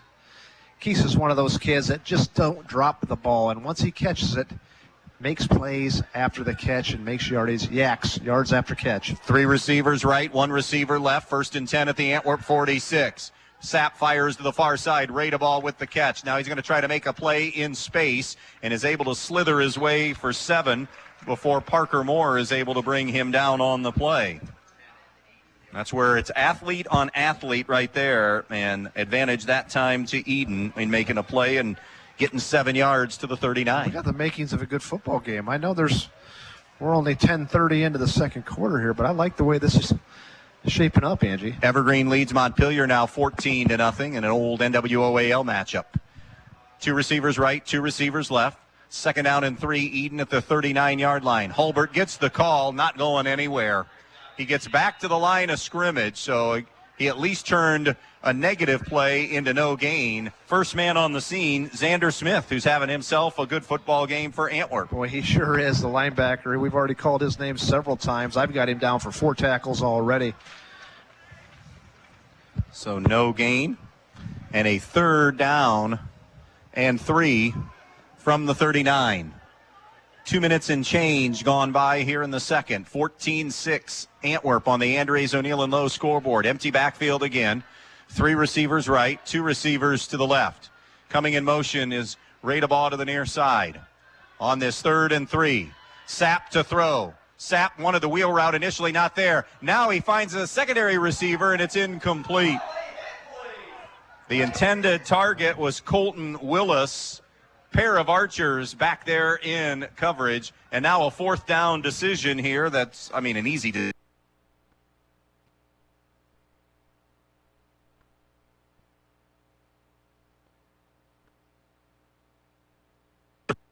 Crew there was again some contact.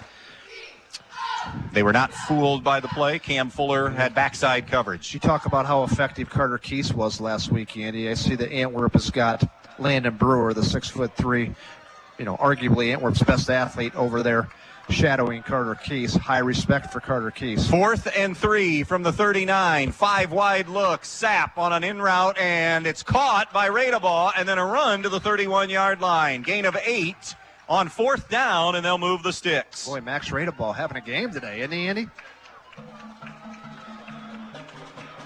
1st down and 10, Edon, as they cash in on a big 4th down to keep the drive alive. 2 receivers make it 3 receivers coming to the left. 1 receiver to the right. 14-6 Antwerp. A turnover for each team in this first half of play. Hulbert, the 1 running back. Sapp to throw. Pressure coming in on him, and he's going to be taken down back at the 38 or 9-yard line. Combining on the sack, Derek Hines and Ben Savina. So a loss on the play back to the 38. The Antwerp defensive line winning that battle. Yeah, they sure did, but that was also a coverage sack. There was just nobody open for Edon, and Sapp has done a pretty good job of running the ball when that was the case, but that time Antwerp, and we talked at the pregame, kept Sapp in the pocket, and there was simply nowhere for him to go. 2nd down and 16 now back at the 38 of Antwerp. 3 receivers left, 1 receiver right, Hulbert the running back. On 2nd down and 16 from the Antwerp 38. Sapp gets the snap, throws a little quick pop to Nestor. He gets it at the line of scrimmage and not going to get away from Brewer. Did get a yard or 2 on that little screen to the near side, but not nearly enough to get close to the original line of scrimmage. So now it will be 3rd down from the 36, 3rd and 14. This is the 11th play of the Edon drive coming up. Remember, they had a double-digit drive last week that came away with no points. This is a drive following the interception. They began at their own 15. 2 receivers left. Trips to the right. Empty backfield. 3rd down and 14 from the 36. And timeout, Antwerp. 7:37 left in the half. 14-6 Antwerp. A big third and long for Edon when we come back. Since 1875, 4 generations of the Krill family have served this area. Krill Funeral Service realizes that the end can be a difficult and emotional time. They will guide you through each and every step of the funeral process, carefully and with integrity. Krill Funeral Service expresses appreciation for your trust in them, and they'll continue to be there for you in times of need. Krill Funeral Service of Edgerton, Edon, and on West Mulberry Street in Bryan, where they offer an on-site crematory. Yeah, you're right.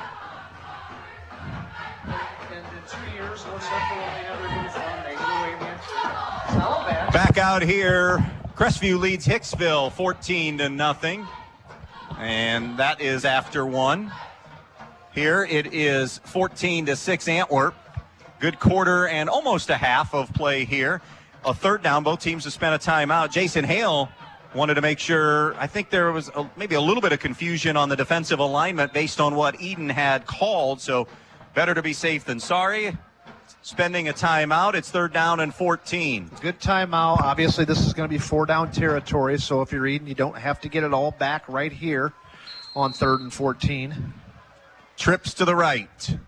2 receivers left. Empty backfield. Just 1 down lineman, true down lineman. 3 standing up, ready to come.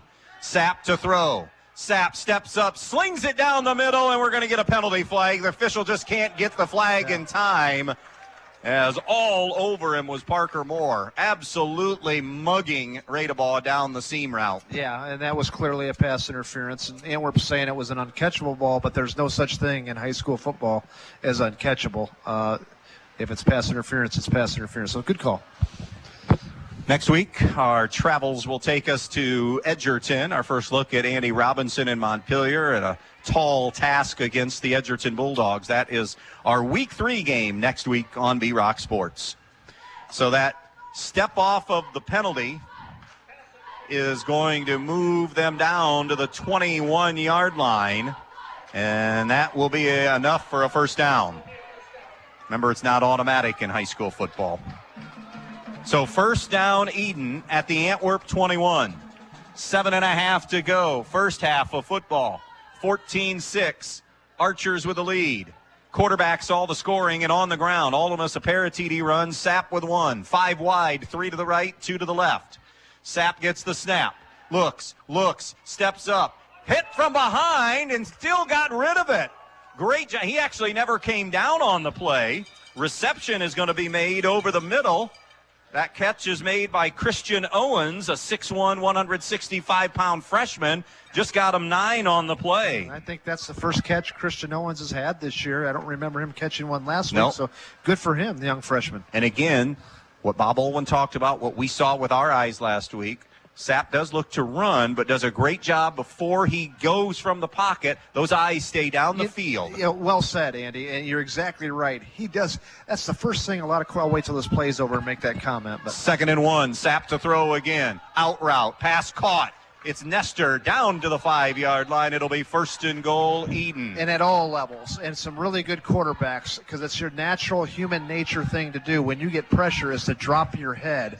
Sapp, I think, does an outstanding job of keeping his eyes up throughout the whole course of the play. And that's the reason why he ad-libs so well and makes plays out of nothing. 1st and goal at the 5-yard line. 14th play of the drive that started for Edon at their own 15 after turning Antwerp over. Hulbert stays in the backfield. 3 receivers to the short side to the right. Keese one-on-one to the left. It'll be Hulbert getting the belly up, and this time that game wrecker we talked about, Kendrick Robinson, the big fella, 6'6", 330, muscled his way in there, and it'll be a loss of 2 on the play. Yeah, the big nose tackle. It's awful hard to run in those A gaps there right beside the center. He's just too big, and you can't move him off the line of scrimmage. Parkway leading North Central 7-0 tonight in high school football. That game down Parkway's way down in the MAC. 2nd and goal from the 8 here. 3 receivers left. 2 receivers to the right. That's to the short side. 5:40 to go in the half. 14-6 Antwerp. Sapp with an empty look. Sapp with a blitz coming. Fuller gets home. Ball came loose, but he was down. dialing up pressure. Kyler Sapp sacked for a third time tonight. They got him back at the 14-yard line. Just off the edge that time, a timely blitz by the Archers.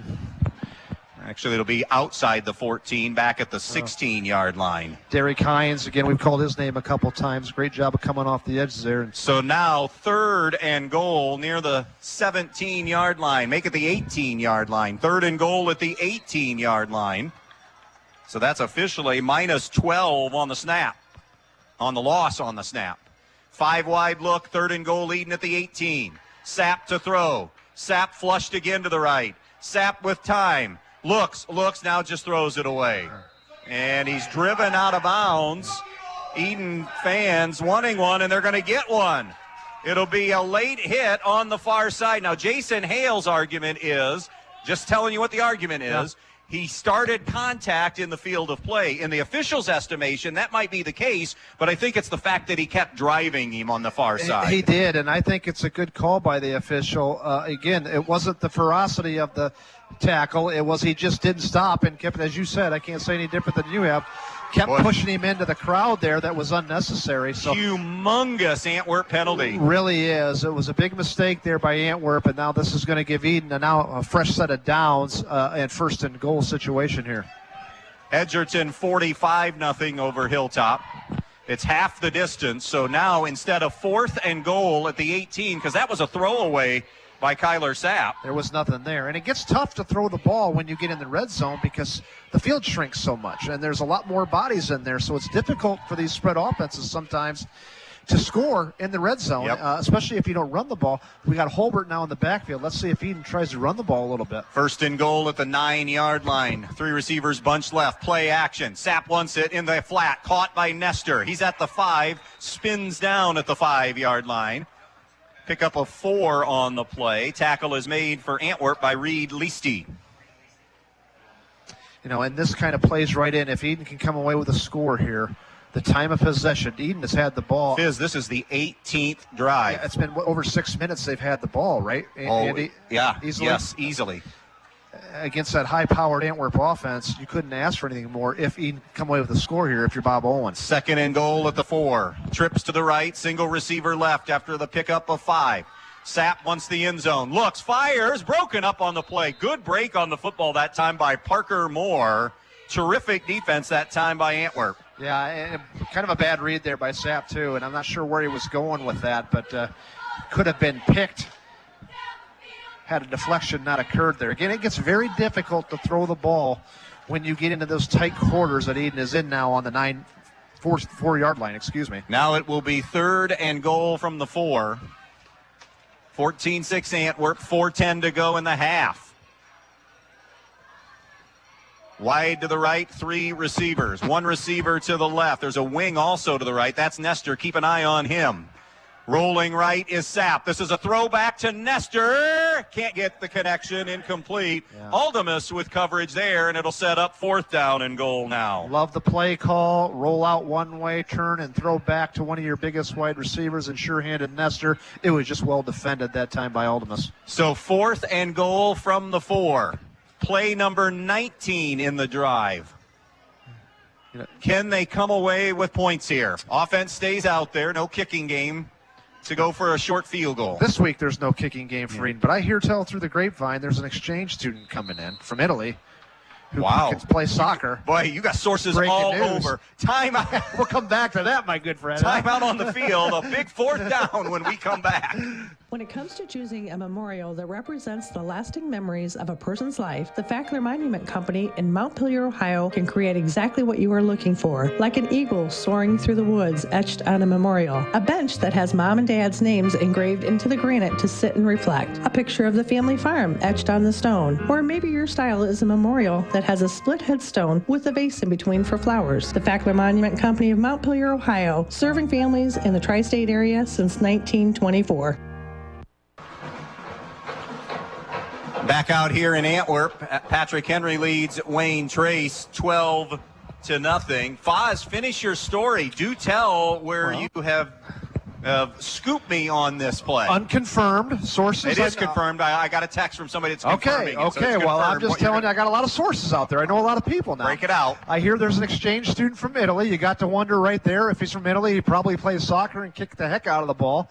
And he's coming to Edon. As soon as he gets his 5 days of acclimation period in, he's going to be kicking for the Bombers next week. So, kicking issues that Edon has had the first 2 weeks, one would assume it's going to improve substantially come week 3. Okay. Don't underscore that. Very important. We will keep we'll that see in. what No, happens. I agree with you 100%. 14-14 Napoleon Liberty Center. All right, what do you like here? 4th down from the 4, 4th and goal. What do you like on a play call quickly? One of two things. It's got to be a crossing route or a one-on-one fade to the corner. I don't think you can run the ball from the 4-yard line against Kendrick Robinson. Here we go. Twins both ways. Hulbert in the backfield. Sapp to throw. Fuller coming off the edge. Sapp steps up. Looks. Now he's going to try to get to the end zone. Got there from the right side. Touchdown, Edon. Broken play, nothing there. Sapp doing what Sapp does. Second time down in the red zone. Very difficult, as I said, to throw the ball with all those bodies. Sapp just beats an athlete. The play breaks down. There's nothing there. I'm going to playground it and run for a touchdown. That's his second running touchdown of the evening. It's early in the season, obviously, with this just being week 2, but easily for us so far the drive of the season, and you may not find a more impressive one all year. Foz, 19 plays, 85 yards, and the touchdown scored on a 4th and goal at the 4. Now they go for 2, my friend. They'll bunch 3 receivers right, bring one of them in motion. That's Nestor to the near side to try to tie this game. Looking, Sapp slings it in the end zone, broken up by Aldemus. Terrific job by Aldemus to bust that up. Timeout on the field. Great drive, Edon. We've got a football game. 14-12 Antwerp, back in 30 seconds. The newest way to save money is also the easiest way to save money.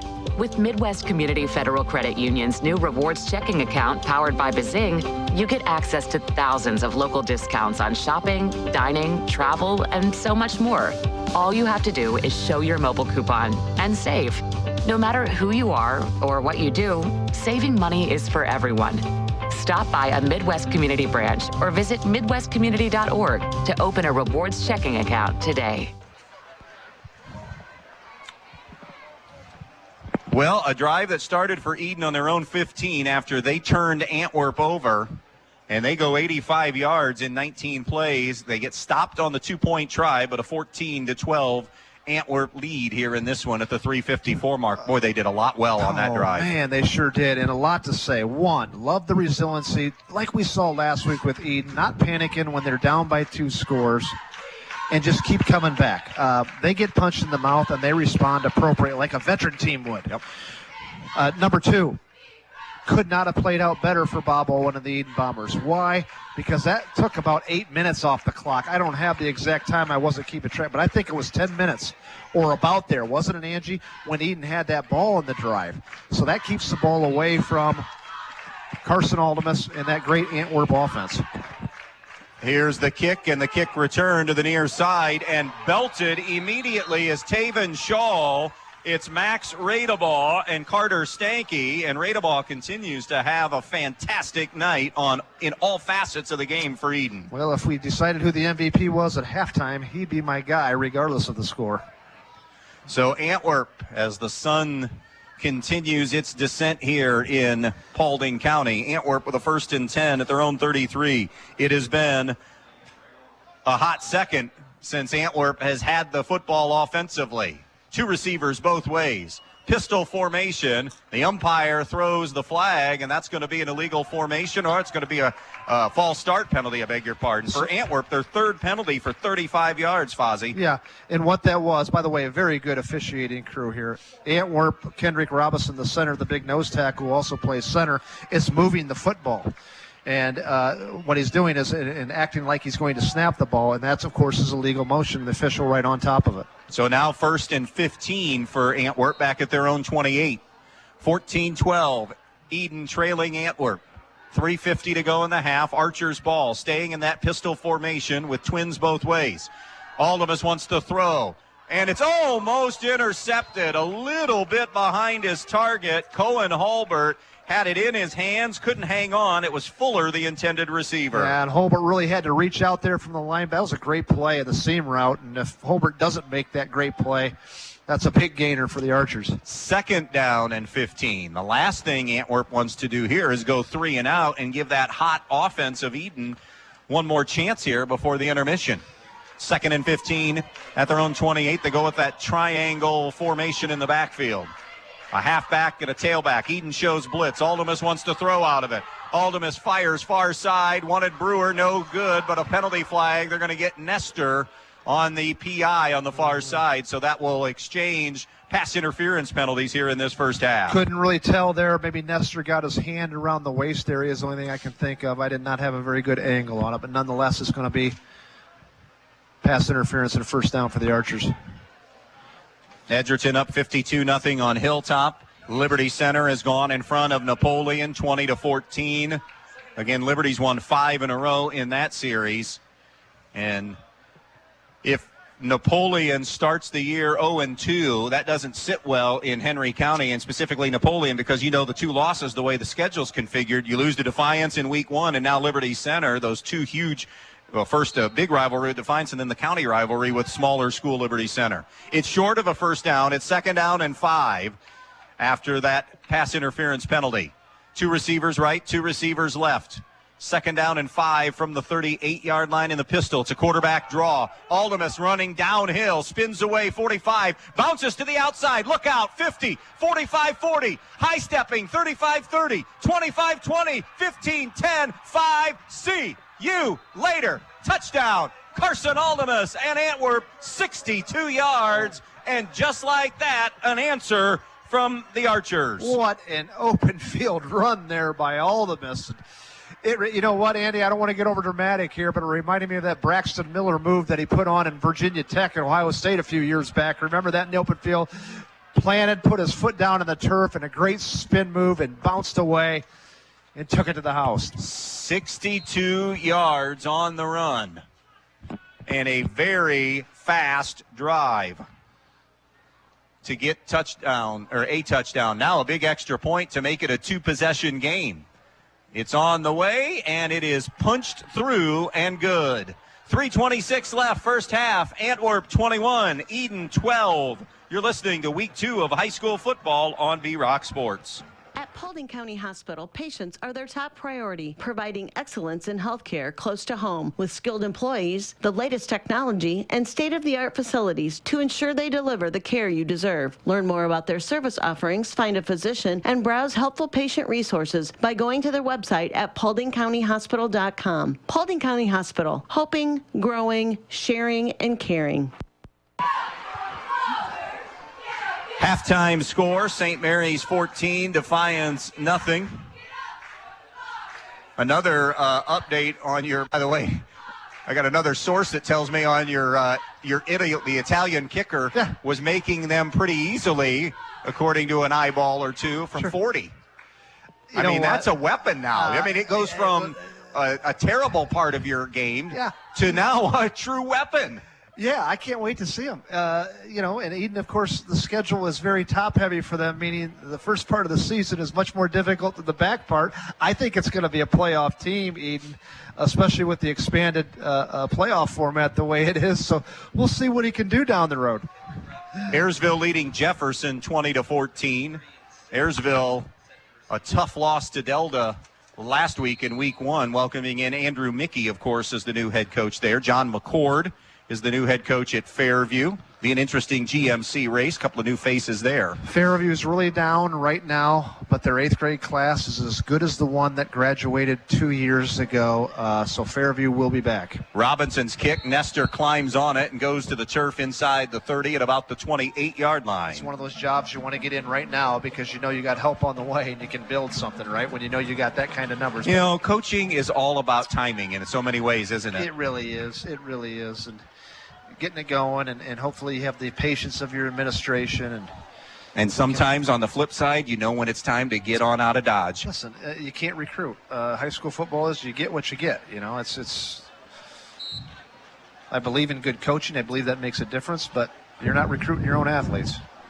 First down and 10, Edon at their own 28. 3 receivers to the right, 2 to the left. Sapp wants to throw. Pump now steps away from trouble. Now may run. 25-30, and that's about all he's going to get. A couple of yards there. And Reed Leasty made sure he got no more. Got let's say 2 on that run. 2 TDs in this game for both quarterbacks and both on the ground.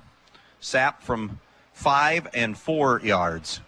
Got 2 on that run, so it'll be 2nd and 8 at the 30. I know one thing, too, Andy, in the second half that I'm looking forward to is that sun setting just a little bit so it's not directly in both of my eyeballs. It's the little things, Foz. Yeah, it's the little things. Trips to the left, slot to the right. Sapp to throw. Sapp under duress. Got away from one man. Now on the move to the right side. Going to scramble again. Tiptoes out of bounds at the line of scrimmage. Getting a little bit more heat on Sapp here these last few possessions, Antwerp is, and doing it mainly from their front 4, not blitzing. So now it'll be 3rd and 8 for Edon at their own 30. 3:09 remaining, first half, 21-12 Antwerp. We were talking about 10 minutes ago in real time about Edon with momentum, great drive, 1-score game, and then a big play took that away, and now maybe a 3-and-out for Antwerp. Can they come up defensively? Fuller coming on a blitz off the right side. Over the middle it goes. Caught by Radeball at the 40. 41-50. Stepping out of tacklers and wrapped up at the 48-yard line. Tavon Shaw made the stop, but it's a pitch and catch for 17 and a first down. Great ball by Sapp. Great route by Radeball. He's having a big game. We've said that numerous times. Why haven't we called Carter Keese's number so much? Partly, again, because the best athlete on the field is shadowing Carter Keese, and he's 6'3", 6'4", everywhere he goes. Coach Olwen, being as great as he is, understands that and knows he's got to go to some other options more this game. Boy, that's a big third down conversion for Edon. It's a 1st and 10 at the 47. Sapp wants to throw again, and he's going to be sandwiched back at the 43-yard line. Give credit on the sack to Cyrus Gale, who was pointed out by Bob Olwen. Kendrick Robinson gets a lot of the pub, and rightly so, but Gale's a football player. He sure and is. Nasty. And he's been all over the field here, Andy. Again, the matchups, I don't want to keep dwelling on it, but you've got Aldemus and you've got Brewer, the 2 best athletes probably on the field for Antwerp. And who are they guarding man-to-man? Nestor and Keese. Again, that matchup's right there. We're saying we're not going to let those 2 be. Now, Keese and Nestor have made some plays already today, but certainly aren't as big a focus as they have been in week 1. Terrific point. Double twins look. 2 to the right, 2 to the left. Cohen Hulbert, the 1 running back on 2nd down and 15. Sapp, seam route. Got Nestor. Caught it. 30. And then he fumbled it. Loose football. It's picked up. This is a live football. Fuller to midfield. Steps out of bounds at the 45-yard line. Huge momentum swing, and Nestor was just flat out stripped after the catch. He was, and he won the one-on-one battle with Aldemus that time. We just got done talking about it, and then was stripped. It looked by Aldemus and just made a nice play, and then the pickup and return. You're right, Andy. That's a big momentum. We got 1:45 left in the half. Antwerp, of course, has got 2 timeouts right now, so plenty of time with that type of high-powered offense. Second put in another one. Edon turnover of the night. Starting this drive, Antwerp at the Edon 45-yard line. Hash mark near side. Up 21-12 into the 2-minute offense they go now with a couple of timeouts. Antwerp in the pistol. Leasty in the backfield. Aldemus steps up in the pocket. Throws on the run. Got Fuller down the seam. He's gone. 5-yard line touchdown. Got behind and burned Cohen Hulbert, and another quick strike from the Archers, and it's 27-12. Same play in which Fuller dropped the ball in the first quarter on that first series. Right down the middle this time, he grabs it in for a score. Now, one thing we didn't see last week with the Bombers, they didn't turn the ball over. And this week already in the first half, 2 crucial turnovers. Very much so. Aldemus to Fuller. 45-yard touchdown. And the extra point attempt is good. What momentum swings we've seen here in the last couple minutes of football. From a 2-point game to a 28-12 Antwerp lead on the Andres O'Neill and Lowe scoreboard on B-Rock Sports. Hi, Dan Stuckey here, broker owner of Real Estate Advantage Team. We believe that giving back to our community is not only a pleasure, but the right thing to do. To show our dedication to the community, we will donate 10% of the company's net income from your sale to a church or nonprofit charity of your choice, honoring you as the reason for the donation. So let's get you moving. Call 419-636-5100 for more details.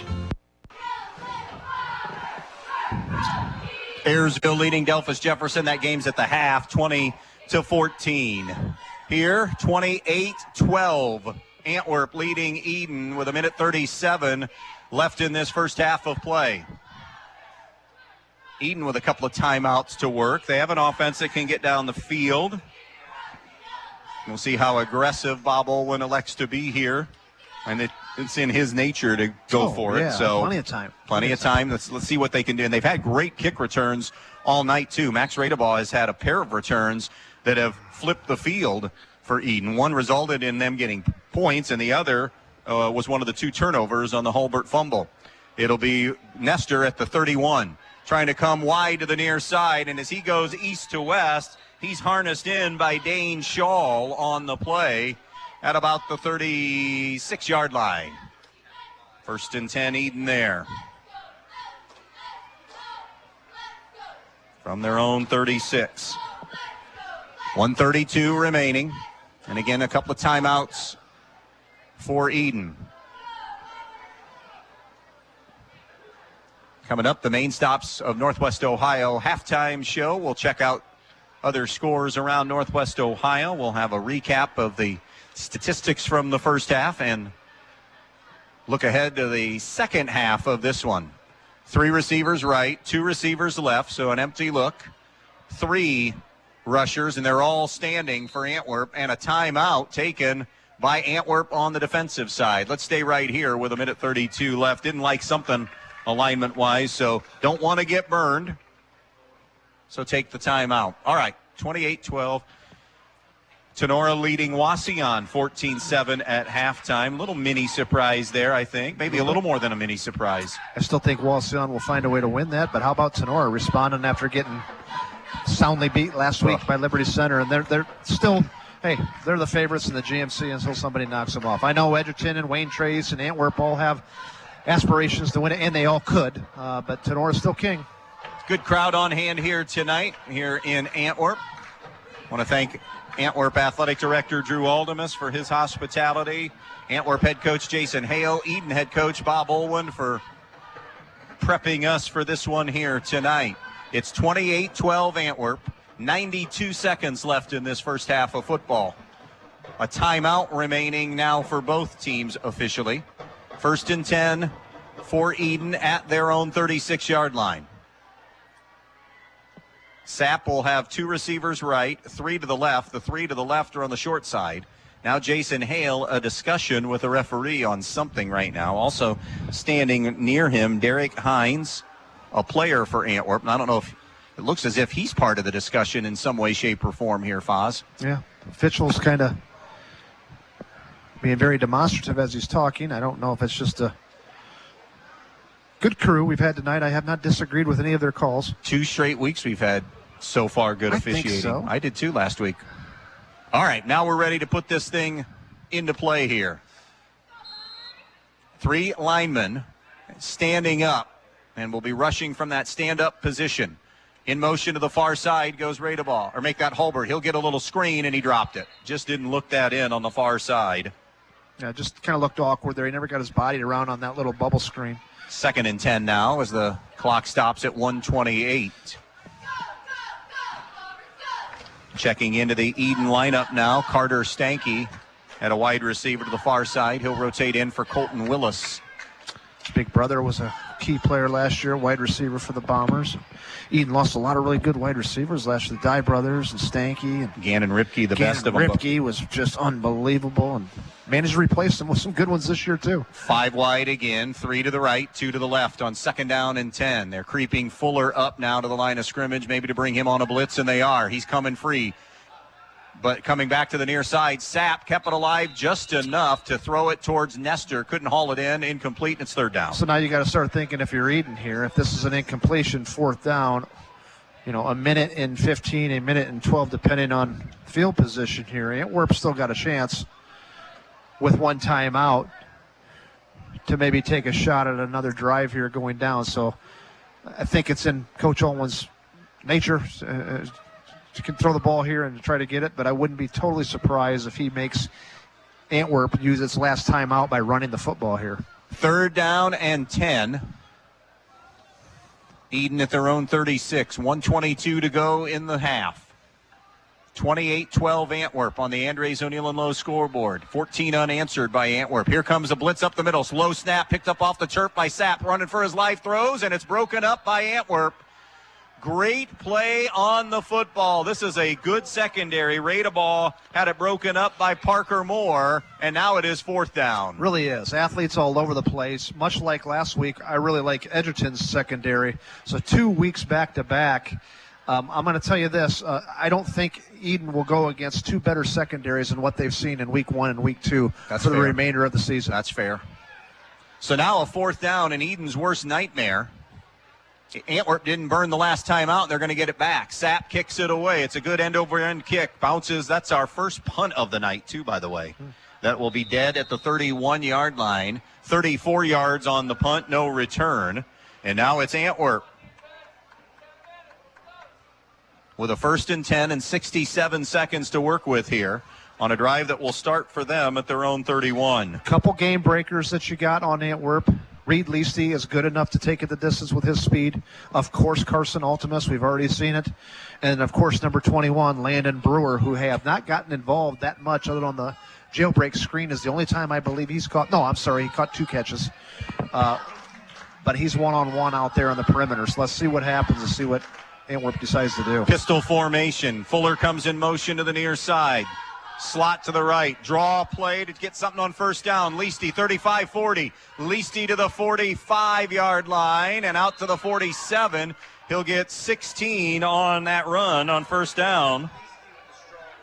Kind of a sprint draw that time. 1st and 10 out to the 46. Quickly to the line of scrimmage. 55 seconds and counting. Twins both ways. Pistol formation.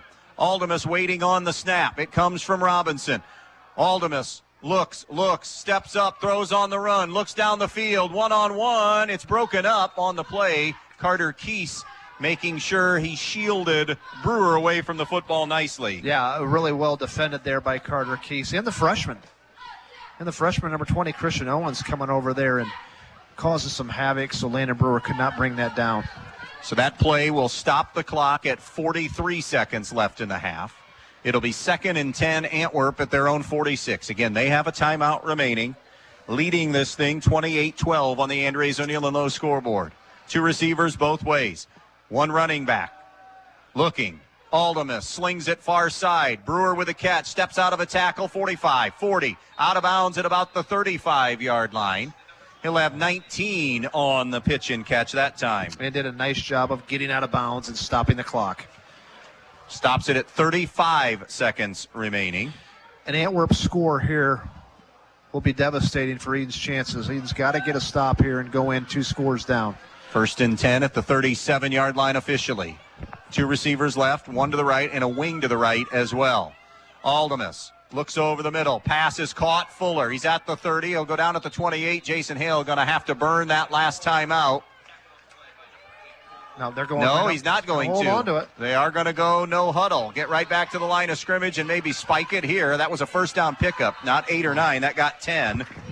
And now the spike of the football. Well organized offensive play by Coach Hale's Archers there. Didn't call the timeout, could have, would have been fine if they did, but quickly and were very organized. The quarterback got under center to preserve a couple seconds and quickly spike the ball. That's just a very well-coached team. 2nd down and 10. We talked in the pregame that right now one of the main differences between these 2 talented quarterbacks is more time in the system. Carson Aldemus has complete control of this offense, and they have the utmost confidence in the control that he has of this offense. It'll be 2nd down and 10 from the 28 of Edon. 4 down linemen for the Bombers. Snap comes. Rolling right is Aldemus. Looks, steps up, and he'll run for 3. Brought down by Parker Kelly. Now they have to take that timeout with 19 seconds left. So 19 seconds. Antwerp's kicker does not have the capabilities to make a field goal. I'm judging that on both extra points. Excuse me, all 4 extra points have been in by the narrowest of margins. Yes. So field goal is off the table here if you're listening. 19 seconds, that leaves you with 2, maybe, depending on the play call, maybe squint your eyes, 3 plays. There are no timeouts for the Archers. And they're on about what, Angie? About the 27-yard line? Is that about right? 27, 28-yard line. So some things that they can do. Keep in mind, Landon Brewer is about 6'3". Eden's done a pretty good job of matching him today and defending him. The freshman out there for Eden's done a really nice job of Christian Owens, who's also 6'1". So we'll see what happens. A lot of times Antwerp in these situations like to run that old familiar fade. What's a fade? The wide receiver starts off in a slot area or a mid-range area and just kind of drifts to the corner of the end zone. The ball's thrown high in a 50-50 capability, and then hopefully the receiver is just big and talented enough to bring it down. We'll see if they go back to that. No timeouts now for the Archers. 2 receivers both ways. 3rd down and 8 from the 25 officially. 1 running back in there, Dane Shaw. In the pistol formation. Here's Aldemus scrambling left. Aldemus, eyes downfield, got a lot of running room. There is a penalty flag down. 15, 10, 5, end zone. It's a touchdown now, but this might be coming back. We could see a hold on Antwerp, which would be humongous here. A 25-yard touchdown could be coming off the board. Yeah, it's going to be. Wait the call. They're calling a hold on Antwerp. And Yep. So wipe away the TD run, and Edon dodges a bullet. Now we've got 8 seconds left in the half. So we're looking at really just one play here, Angie.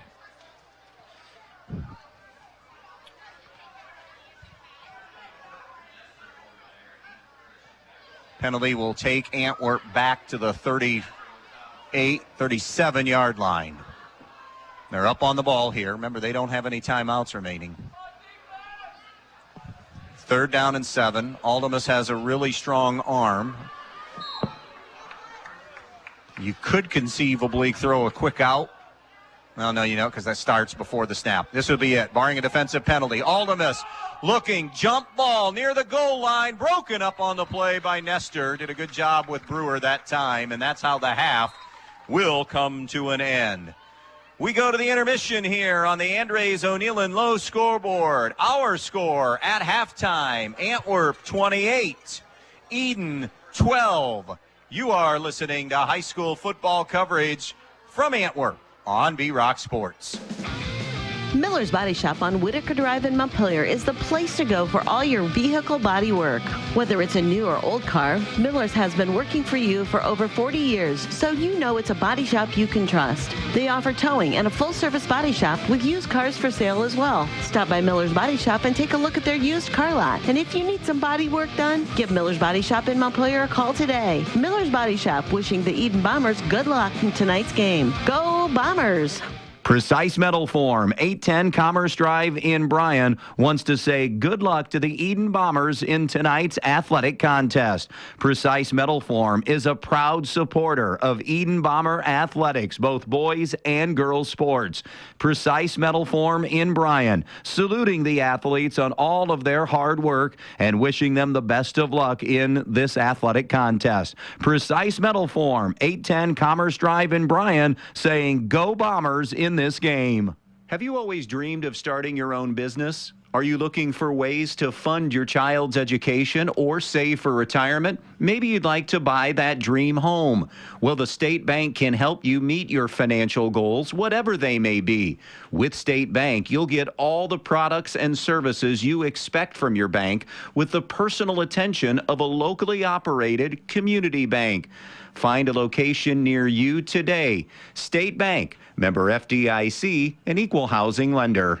When you're paying the right price for protection, you just know it. It's that warm, fuzzy, totally secure feeling, knowing that you're not only getting great coverage, but you're also not paying too much for it. And there's no one that knows that feeling like me, Molly Culler, your local Allstate agent, because I work every day to get people like you the coverage they need with the savings they deserve. Give me a call for your quote today. Allstate, you're in good hands. Savings vary based on the average annual savings reported by new auto customers surveyed in 2019 who switched to Allstate.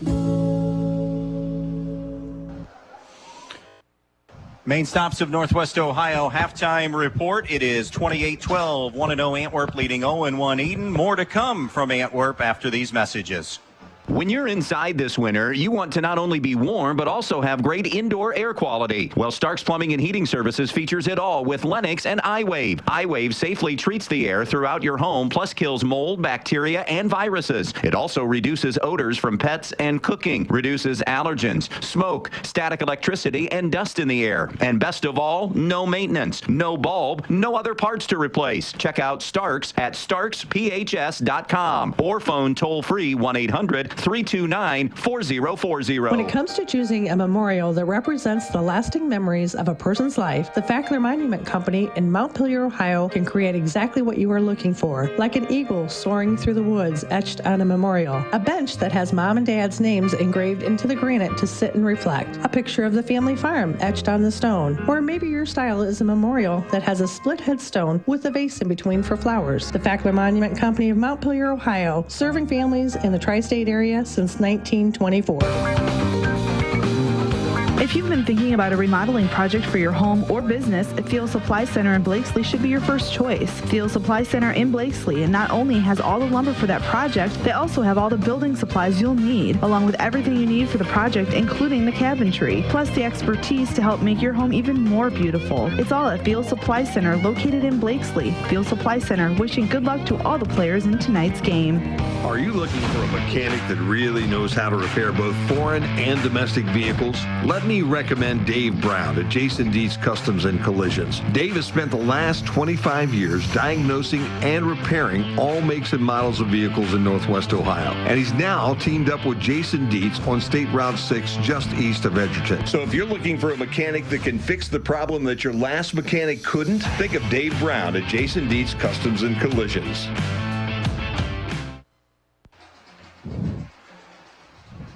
We are back out here in Antwerp, our main stops halftime show. It is 28-12 Antwerp. Overall, give me your thoughts on this first half.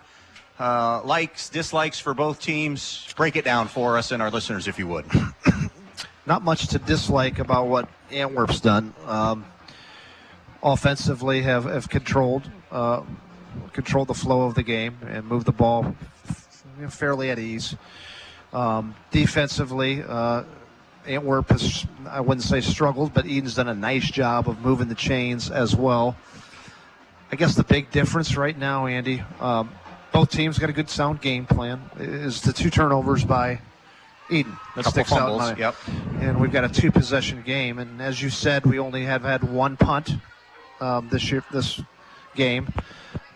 So really, I guess that's the tell of the tape there is the 2 turnovers by Edon, but nothing that either team is doing that I don't like. I like what they're both doing. Antwerp runs the ball a little bit more effectively than Edon up front, maybe getting a little bit more push on the offensive line than maybe Edon. That's been an advantage. Probably has bigger play capability, and you saw that with Altimus and the big 65, 70-yard run or whatever it was. 62. Yeah, that's the difference. Maybe a little bit better big play capability, a couple more athletes, and then the turnovers.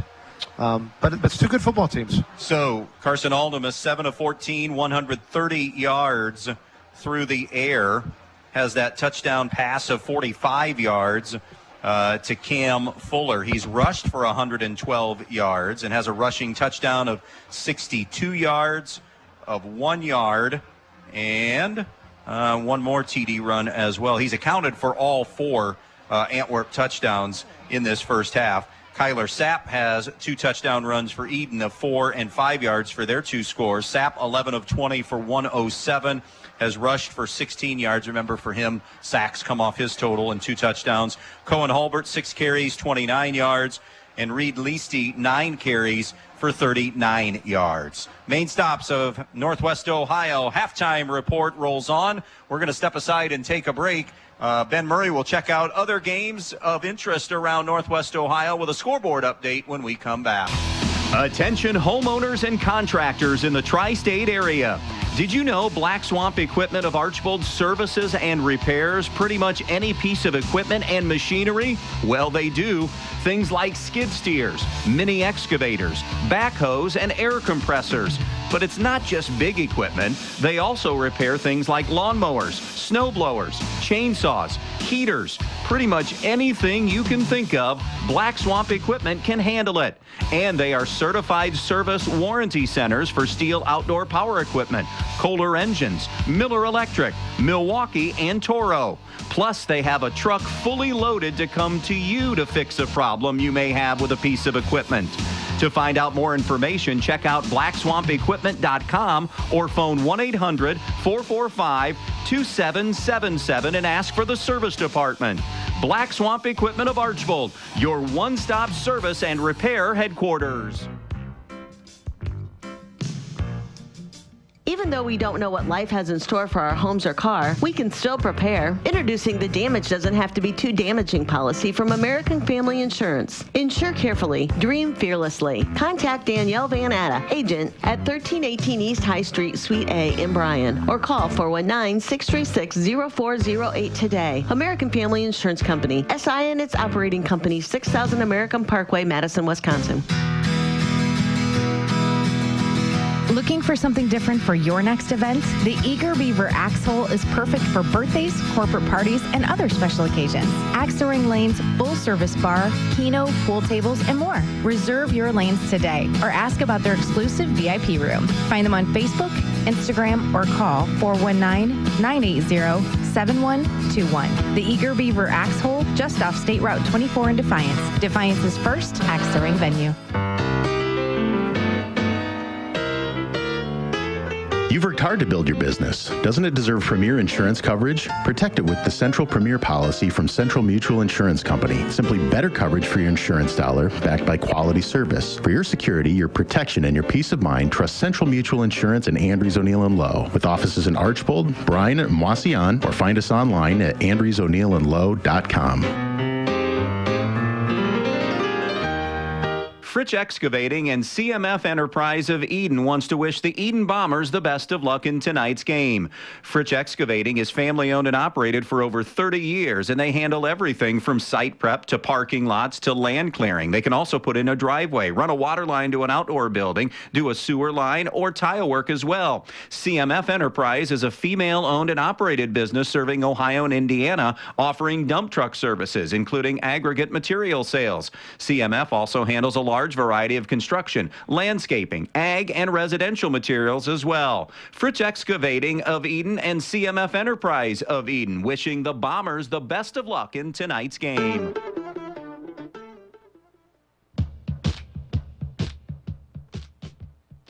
Welcome into the Main Stop's halftime scoreboard show report. Good evening, Northwest Ohio. I am Ben Murray in the B-Rock studios. Let's take a look at your halftime scores for week number 2 of high school football on B-Rock. And our broadcast game from Archer Field in Antwerp with Andy and Mike. Antwerp is up 28-12 at halftime. In our sister station broadcast on the Q, Bryan is up 26-13 at half. Last check, it was Edgerton 59 and Hilltop nothing in the towards the end of the first quarter. At halftime, Evergreen is up over Montpelier 27-0. Archbold leads St. Henry 14-10 at half. It is Tenora leading Wasion at the half 14-7. Liberty Center leads Montpelier at the half 20-14. Ayersville up on Delphus Jefferson at the half, also 20-14. Patrick Henry up on Wayne Trace at the half 12-0. It is Warren JFK over Delta at the half 16-0. And Paulding leads Spencerville 13-0 at half. And at halftime it was St. Mary's leading Defiance 14-0. I will send it back out to Andy and Mike at Archer Field in Antwerp after these messages on B-Rock Sports. Stay with us.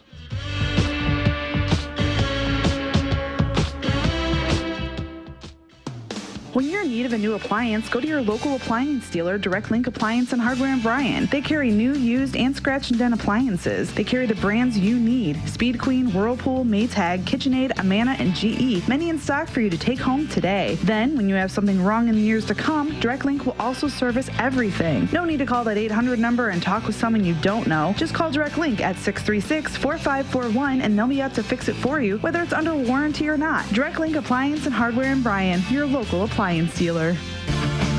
Always supporting student athletes and coaches in the Edon School District, the Edon Athletic Boosters.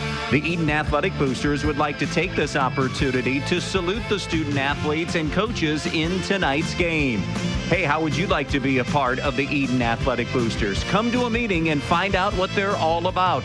Maybe even volunteer at a concession stand. For more information, phone 419-272-3213. The Edon Athletic Boosters, supporting student athletes and coaches in Edon. Camco Industries, with facilities located in West Unity, Ohio and Morenci, Michigan, has openings on all 3 shifts for production and assembly operators.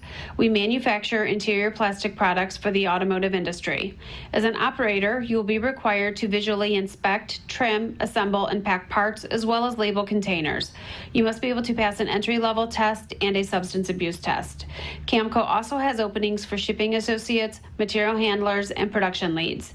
Camco offers a complete benefit package, along with a bonus for the successful completion of probationary status, an attendance bonus, and a referral bonus. If you would like to join our team, please complete an application online at www.kumi-na.com or in person at Camco, 1001 East Jackson Street, West Unity, Ohio, Monday through Friday from 8 a.m. to 4:30 p.m. All rehires will be considered for employment.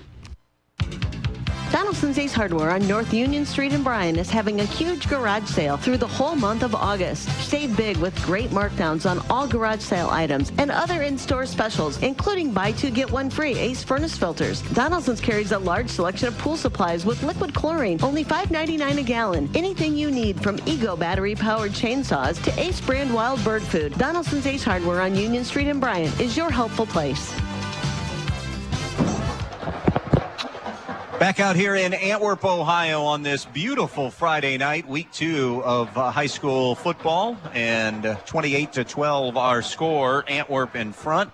Want to talk a little bit about what's coming up on, first of all, on Wednesday night, our next installment of Sports Weekly, driven by Terry Hendricks Ford, and of course live at J.J. Wynn's in Holiday City. We will be joined this Wednesday night by Hilltop head football coach Nate Massey and Bryan head coach Grant Redhead. Grant Redhead and Bryan in a good spot tonight. They're going to leave there, it appears, 1-1.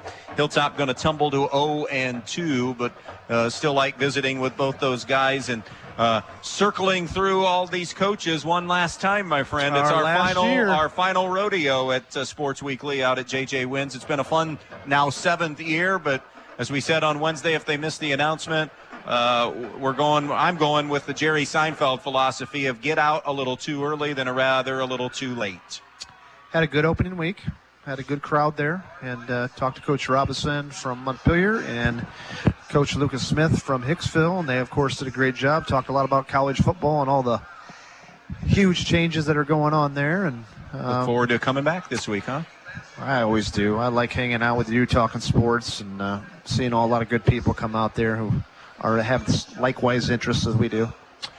So I was thinking, what do we want to talk about here to kind of before we dive into second half adjustments? And I feel like we glossed over a little bit, maybe either on the sports show or week 1 last week, because it's new and we had so much already to talk about. But I didn't want to leave that point hanging. It felt like it was just a third or fourth quarter quick conversation that we got in, and that's about the officiating shortage that we have right now. And it's a sad situation to find ourselves in. I mean, I know certainly it's part of the reason is just attrition. The older group of officials, whatever that sport is transitioning out. But in so many years past, we'd had new officials that were starting, up-and-comers that were good, or learning, and you could see we're going to be good officials. And if they weren't particularly good, they were reliable and they were there. Now you understand why we have gone off the rails at all levels in all sports when it comes to how officials are treated. I can understand 100% why they're getting out of the game right now. And we've already seen the first domino fall. We predicted it last week, and it's going to come to fruition this week. A game moved from Friday to Thursday because of the official shortage. So Evergreen and Ottawa Hills will now play a Thursday game. It starts with fan behavior, which for the most part I want to say is good. But the minority that was loud and rambunctious and idiotic has gotten more idiotic and foolish and chasing officials away of all kinds in all sports. What say you? I agree. There's been issues with fans thinking that, that's their right to criticize the officials since. And it's beyond, just to interrupt real quick, Yeah. we've seen instances where it's beyond, we're just talking about kind of getting after an official, yelling and verbally abusing and doing it poorly. It's gone to physical violence and officials injured to that level, which is beyond idiotic. Yeah, it has. And again, there's always been critiquing of officials, but I think there's a difference between, questioning a call and making a comment here or there, which, listen, that's going to happen. Let's be honest. People aren't going to sit there and never say anything. But I think when it goes to the next level of, the continually verbally abusing, following officials out to their cars, those kind of things. And then, of course, you have social media and, being hypercritical there. We don't see it a lot out here in these rural areas, but you see more of it in the urban areas where those kind of things happen. Keep in mind, these officials are making, I think, $100 a game. I think that just got raised to it. You're working maybe a game or two a week, so it's a hobby. Gas prices the way that they are, that's a big chunk of it. You go out to eat, and there's your $100. So it's more of a hobby for these people. It's not their main income, and so a lot of them are just simply say it's not worth the stress to go into this. And we've got a labor shortage in officiating, just like we do in just about every other business right now. But it is concerning. I think you just need to pause sometimes. I officiated basketball, as you know, for a handful of years. And I know they all work hard at their craft. They have continuing education. People don't just come off the streets. Some are better than others. I will admit that. But I've never met any of them that intentionally try to screw up. None of them are trying to, screw over another team. None of them are trying to do that. So just take pause sometimes, I think. And, hey, it's okay to yell out there, I think, in my opinion. And that wasn't a hold, but the stuff that goes to the next level, just knock that stuff off of continual verbal attacks. God forbid anybody, yelling at them when they're just leave it, and just stop doing those. We kind hope of we things. start to see and that we need turn them. around. And we've seen them. two really good crews the last 2 weeks here. We've done Edon and Edgerton, and Edon and Antwerp, and just been really, really impressed with the professionals that they have. And that's the vast majority of officials, and they're human beings too. And we need them. We need them if we want to keep these games going. Going to take our final break of the main stops of Northwest Ohio halftime report. We'll talk second half football for both teams and second half football next. Your friends at your neighborhood Edon Farmers Co-op Country Store would like to invite you to stop in at the Edon, Montpelier, and Edgerton stores to check out their complete line of pet supplies, animal feed, and outdoor products. Their friendly, knowledgeable staff is ready to answer all of your questions concerning their complete line of Kalmbach, Land O'Lakes, and much, much more. For your convenience, your purchase can be carried to your vehicle by one of their employees. Be sure to stop by soon and see them at your hometown country store, the Edon Farmers Co-op.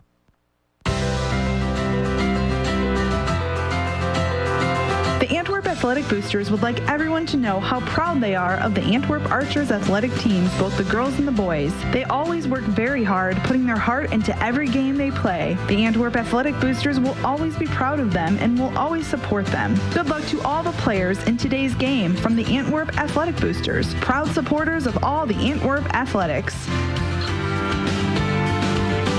When it comes to choosing a memorial that represents the lasting memories of a person's life, the Fackler Monument Company in Montpelier, Ohio can create exactly what you are looking for, like an eagle soaring through the woods etched on a memorial, a bench that has mom and dad's names engraved into the granite to sit and reflect, a picture of the family farm etched on the stone, or maybe your style is a memorial that has a split headstone with a vase in between for flowers. The Fackler Monument Company of Montpelier, Ohio, serving families in the tri-state area since 1924. Import cars and trucks are amazing, but fixing them creates a dilemma. Do you go to the city for service and repairs? Well, it's time for a change. Jason Dietz Automotive Services on State Route 6, just east of Edgerton, is the answer. If you own a Volkswagen, Toyota, Honda, BMW, Mercedes, or any other Asian or European vehicle, Jason Dietz Automotive Services has you covered. With over 30 years of experience on imports, Dave Brown and Sam Bailey are the experts that can fix it right the first time. So if you're looking for a mechanic that can fix the problem your last mechanic couldn't, call 419-298-0777 and make your appointment today. A couple of minutes here before we get this second half rolling, Foz. 28-12.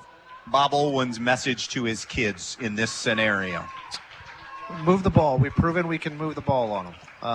Got to get some more stops.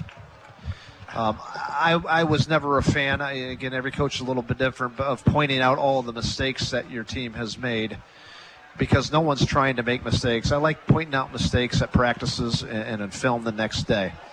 And I think, if you say no mistakes, what's the first thing a kid does? He starts focusing on the mistakes, and he doesn't play as fast. And, the mental aspect, I think he's not playing as free. So I don't know how Coach Owen addresses that, but you can't turn the ball over. They're just not good enough against this. Eden's a good football team, but Antwerp's too good, I guess is a better way for me to explain it. If Edon turns the ball, they've got to play, I don't want to say flawless, but they've got to play pretty darn good to beat them. They're not out of the game. They're 2 scores down, but they do have to get some stops. They have not stopped Antwerp yet. Antwerp has not punted the ball yet. So that's a concern. So defensively, you got to get some stops, prevent the big play. We've seen that. I think the difference, as I said to you right before the halftime or right at the beginning of halftime, is the 2 turnovers. And I think Antwerp has a couple more players that are capable of springing big chunk plays. And by that, I mean a little bit more speed. For Antwerp to close the door on this thing, what do they do? What do they have to do? Well, everything they've done offensively, I like. And defensively, they've played pretty well. He's just pretty good and efficient. Bob Olwyn, this Edon team is good and going to get better as they mature. But Bob Olwyn is as good of an offensive coach as you're going to find in the state of Ohio. 44 years, 10, 11 different schools that he's been at. He really is the guy.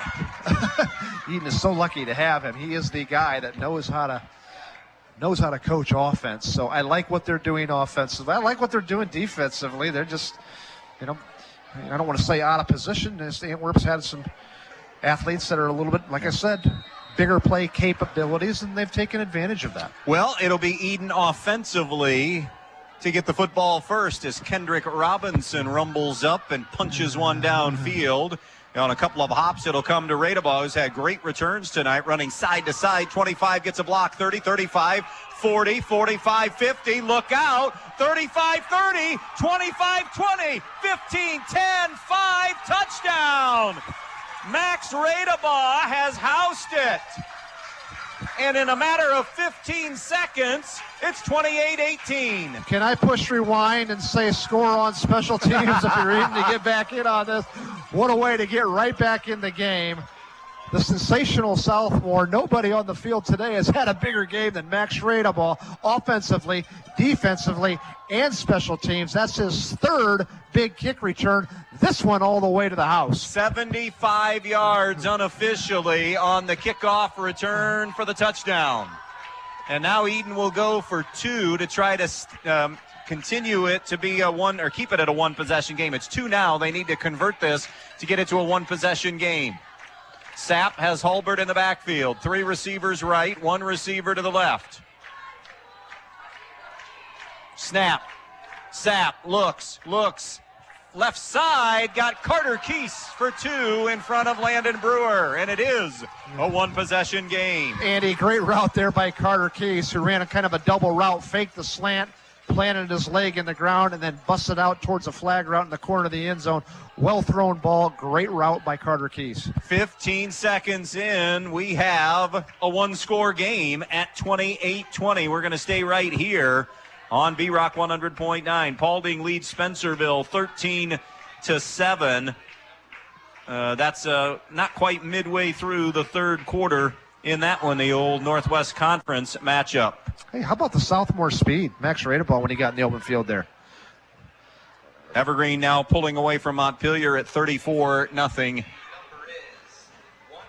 A couple guys had an angle on Max there on that long kickoff return and just outran him. Impressive. I thought Fuller had a shot first, and then fast. maybe Brewer late. Two guys very fast. And I thought there was a little bit of an angle there that they had. Radeball just kind of putting on the afterburners. Third time these two have gotten together in the last year. Edon won the 2 last year, regular season game, and then, of course, the playoff game in round number 2. This is the 46th meeting overall. Antwerp holding a 26-19 edge, seemingly with momentum. When we've seen Mr. Moe change paths here a couple of times in this game, and now it's Edon with some momentum here after the kickoff return for the touchdown. Ready to kick it back to Edon. Ethan Ryder to boot it away, or to kick it back to Antwerp, I should say. Ryder, a little onside kick, and it's covered up again near midfield, just like Mike talked about earlier. Xander Smith covered it up just like before when they tried it onside. Bob Olwyn feeling like they may have to steal some possessions here and there because of the way Antwerp's been able to score. The only time they have been stopped was when they turned it over on an INT. 1st and 10 here for Antwerp. Sonora now with a 21-14 lead on Wauseon. This drive for Antwerp will start at their own 49. Hash mark to the near side, moving right to left, up 28-20 in the pistol formation. Aldemus gives to Leasty in the zone read. Leasty with a little daylight. Ridden down by Hulbert from behind. It's at least 9 and maybe 10 for Leasty. It'll be 9 to the 42-yard line. Let's see if Antwerp tries to reestablish the running game like they did to start the game off when they had 3 straight running plays to Leasty. Reed Leasty in that first half went for 39 yards on 9 carries. Twins to the right, twins to the left. Pistol formation. Leasty in the backfield. Aldemus on 2nd and 1. Runs left, 40. Downhill, 35. 30-yard line. Ridden out of bounds by Radeball, but he got 11, did Aldemus. And that'll move the chains. Double 100 for Aldemus in the first half. Threw for 130, ran for 112. He, like Corey Everett's, big-time dual threat. You can see why they were 1st and 2nd team, respectively, all league in the GMC. Some movement from Antwerp in the slot. That'll cost them 5. Antwerp had more penalties this week than last week. They really did. And you asked me, what don't I like about Antwerp? And I said I really like everything they've been doing.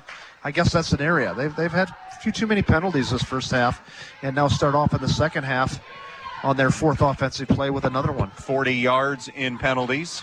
1st and 15 now.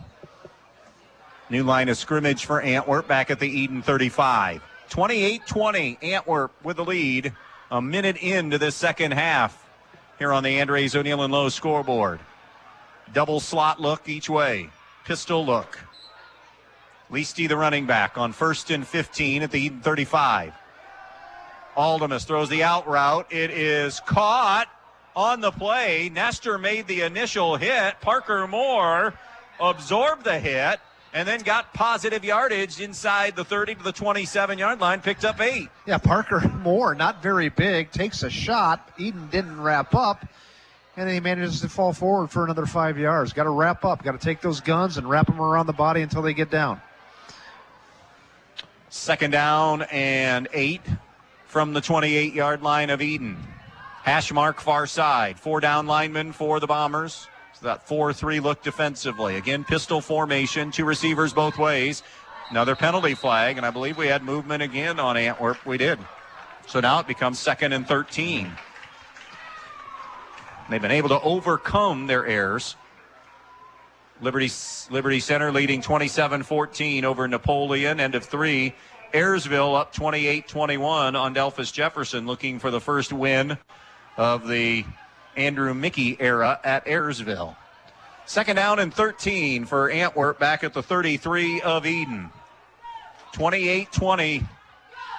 Bombers in front, or Archers in front of the Bombers. Aldemus on his own read. Leasty explodes into the hole, 30. Little jitterbug move, 25. Jump cut to the 20. Now powers his way down inside the 15-yard line. Pickup of 18, make it 19 on the Leasty run. Control on the line of scrimmage, Antwerp again as they start the second half, much like they did the first half. And you know what I think the biggest tell of a good running back is? Hip movement.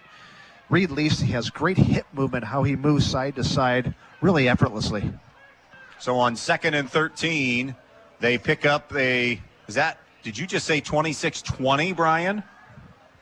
Wow, Maumee, pretty good run to get back into that game. I had missed that score. Yeah, I'd want to get that confirmed. That doesn't seem right, but who knows? Well, it is on 96.5, our sister station. Yeah, well. Triangle look here on a 1st down and 10 coming up from the 14-yard line. Leasty again with a crease. Leasty bangs his way into the end zone, breaking tackles for the touchdown. Yeah, just great effort there, and he hits the hole so hard. Leasty, what a weapon in the backfield, and a great job up front by the Antwerp offensive line. Reed Leasty into the scoring column, capping off a 6-play, 51-yard drive. And it's back to a 2-score lead. Ty Jackson, the left-footed kicker, the freshman, on to attempt the extra point. Snap, spot, kick on the way. A little more leg on that one. And that will take us to a break. New score on the Andres O'Neill and Lowe scoreboard. Antwerp answers right back. They now lead Edon 35-20 here on B-Rock Sports. Since 1875, 4 generations of the Krill family have served this area. Krill Funeral Service realizes that the end can be a difficult and emotional time. They will guide you through each and every step of the funeral process, carefully and with integrity. Krill Funeral Service expresses appreciation for your trust in them, and they'll continue to be there for you in times of need. Krill Funeral Service of Edgerton, Edon, and on West Mulberry Street in Bryan, where they offer an on-site crematory. No quit in Maumee. Yeah. No quit in Defiance. They're back to a 1-score game with St. Mary's, 14-6 in that one. Here, a 2-touchdown lead now, 35-20.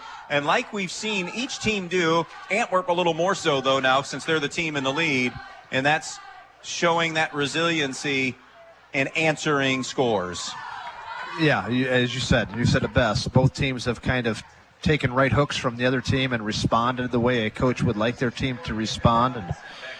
And, of course, Edon couldn't ask for a better way to start the second half, taking a touchdown by Max Radeball all the way back. But you got to get out. You got to play defense. By the way, I've seen enough evidence. If I'm Antwerp, number 6 is not seen. I'm kicking it out of bounds. If anything else, you know what? Me too. Yeah, anywhere, onside it, whatever. He's gotten the ball back at least to the 50-yard line every time.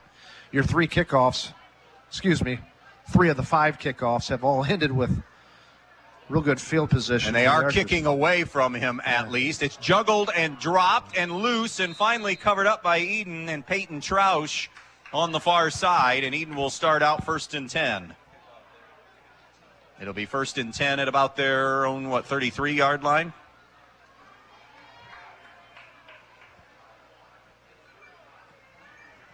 So the Bomber offense will come onto the field for the first time in the second half after the kickoff return for the touchdown by Radeball. 3 receivers right, 2 to the left. 35-20, Antwerp with the lead. On the Andres O'Neill and Lowe scoreboard, again, 3 coming, standing straight up. Sapp throws, caught by Nestor. Gets it across the 40 to about the 41-yard line. Pickup of 9 on the play, wrestled down by Carson Aldemus and Caden Winslow. Nice little stopper out there. Great velocity by the sophomore Sapp coming off of his fingertips there. That ball was humming. Hey, by the way, Leasty, more yards on 3 carries in this second half than he had in his 9 in the first half. 3 receivers right, 2 receivers left. Second down and 2. Little curl route, sitting down. Hulbert makes the grab. Forward progress, stripped away. It isn't forward progress. It's punched into the air, and another turnover is forced, and Antwerp has it at the 40. Yeah, and that's just a great job of Antwerp, again, of securing the tackle and then trying to strip the ball out. That's the second time they've done that to Hulbert this game. Big play.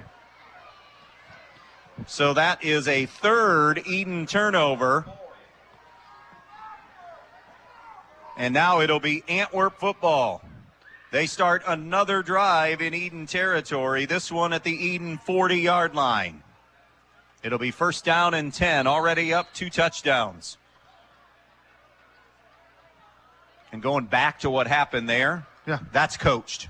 On the defensive side, that's coached to strip like that. It is. When the tackle is secure, whether you're the first person, usually it's the second or third person that comes in. I'll get back to it, Andy. Aldemus wants to throw the bubble screen. No, he fakes the bubble screen. Now we have penalty markers down on the play. It'll be a little dump pass that's going to be caught in the flat, and running is Landon Brewer out of bounds. Let's see on the penalty here. There's a pickup of about 15, and we have an injured lineman, and that's Derek Hines, who is hobbling toward the huddle or sideline. Looks like the sideline now. Yeah, I think he's going to be okay, but he's gingerly running off, and that'd be a big loss for Antwerp because he's good on both sides of the football.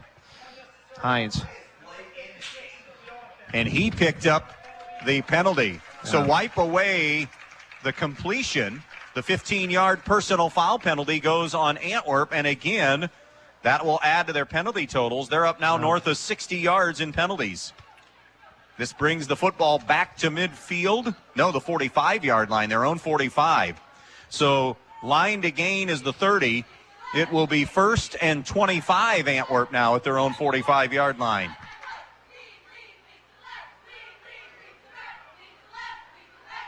Montpelier has scored their first points of the season, 41-7 Evergreen. We'll see Montpelier against Edgerton next week in Edgerton. It will be first and 25. Under 9 minutes left in the third. 35-20 Antwerp on the Andres O'Neill and Lowe scoreboard. Antwerp in the pistol. Leasty the running back. Swing pass far side. Caught. Parker Moore into Edon territory. Slithers his way to the 46-yard line. Picked up 9. Yeah, it is part of a drill that coaches will work on once a week, maybe once every other week. And that's the strip, going back to our conversation, that's stripping the ball. Once the tackle is secured, that second and third guy get in there and they try to rip it out. It's done a lot in the NFL and college ball. You don't see it so much in high school. Both these teams have done an effective job. I've seen Skiles do that a lot for Edon. Second down and 17 for Antwerp at the Edon 47-yard line. 2 receivers both ways. Out of the pistol. Aldemus under duress, got away from Skiles, hit as he throws, it's caught by Moore, 30. Moore at the 25. Little shake and bake down inside the 25 to the 23-yard line. First down pickup. Gain of 24 on the play. Moore's got a couple catches this half, and boy, he's shifty too. That's the first. We didn't really call his number so much in the first half, Andy, but 2 big plays in the second half, and we get a chance to see him in the open field. He's impressive. And now Skiles a little bit gingerly comes to the sidelines. First down and 10, 23-yard line of Edon. Antwerp has been able to overcome their mistakes, and that's been the penalty yardage all night. Slot right, slot left, pistol formation. First down and 10 at the 23. 35-20. Fuller goes in motion to the far side. Stops behind the right guard. The give is to Leasty. Spinning his way inside the 20. Down at about the 17-yard line. Trausch came up to get a part of the tackle, but that's a quick gain of 6 for Leasty. Really like how Leasty runs. Runs probably a little bit too up and down, but boy, when he gets hit, he turns his body so effectively, and he's so shifty going through. And I tell you what, there's not many running backs that hit the hole as hard as he does. He's the hot back right now. 48 yards on 4 carries in this second half, had 39 yards in the first half on 9 carries. 2nd and 4, Archers up 35-20, 7.5 to go in the third. Aldemus wants to throw, slant route, caught Fuller, 15-10. Fuller to the 5-yard line, driven back by Carter Keese, but a gain of 13, and Aldemus's perfect half continues. It'll be 1st and goal at the 5-yard line. 1st and goal at the 5. Archers looking for a 3-score lead here on this drive, trying to cash in on the 3rd Edon turnover of the night. 2 receivers both ways. Leasty in the backfield. 1st and goal at the 5-yard line. Pistol formation.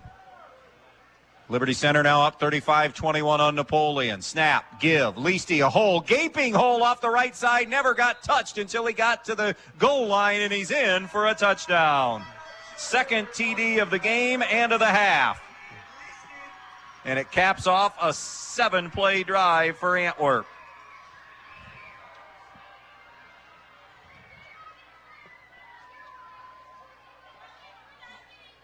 Make that a 6-play drive for 40 yards. Ottawa Hills, maybe the favorite in the TAC this year. They're blowing out Swanton in a non-conference game. Yeah. 41-20 Antwerp. PAT coming now at the 6:58 mark. Jackson lets it fly. It's on the way, and it curls over the top of the crossbar. 42-20 Archers on the Andres O'Neill and Lowe scoreboard. We're back in 30 seconds. Miller's Body Shop on Whitaker Drive in Montpelier is the place to go for all your vehicle body work.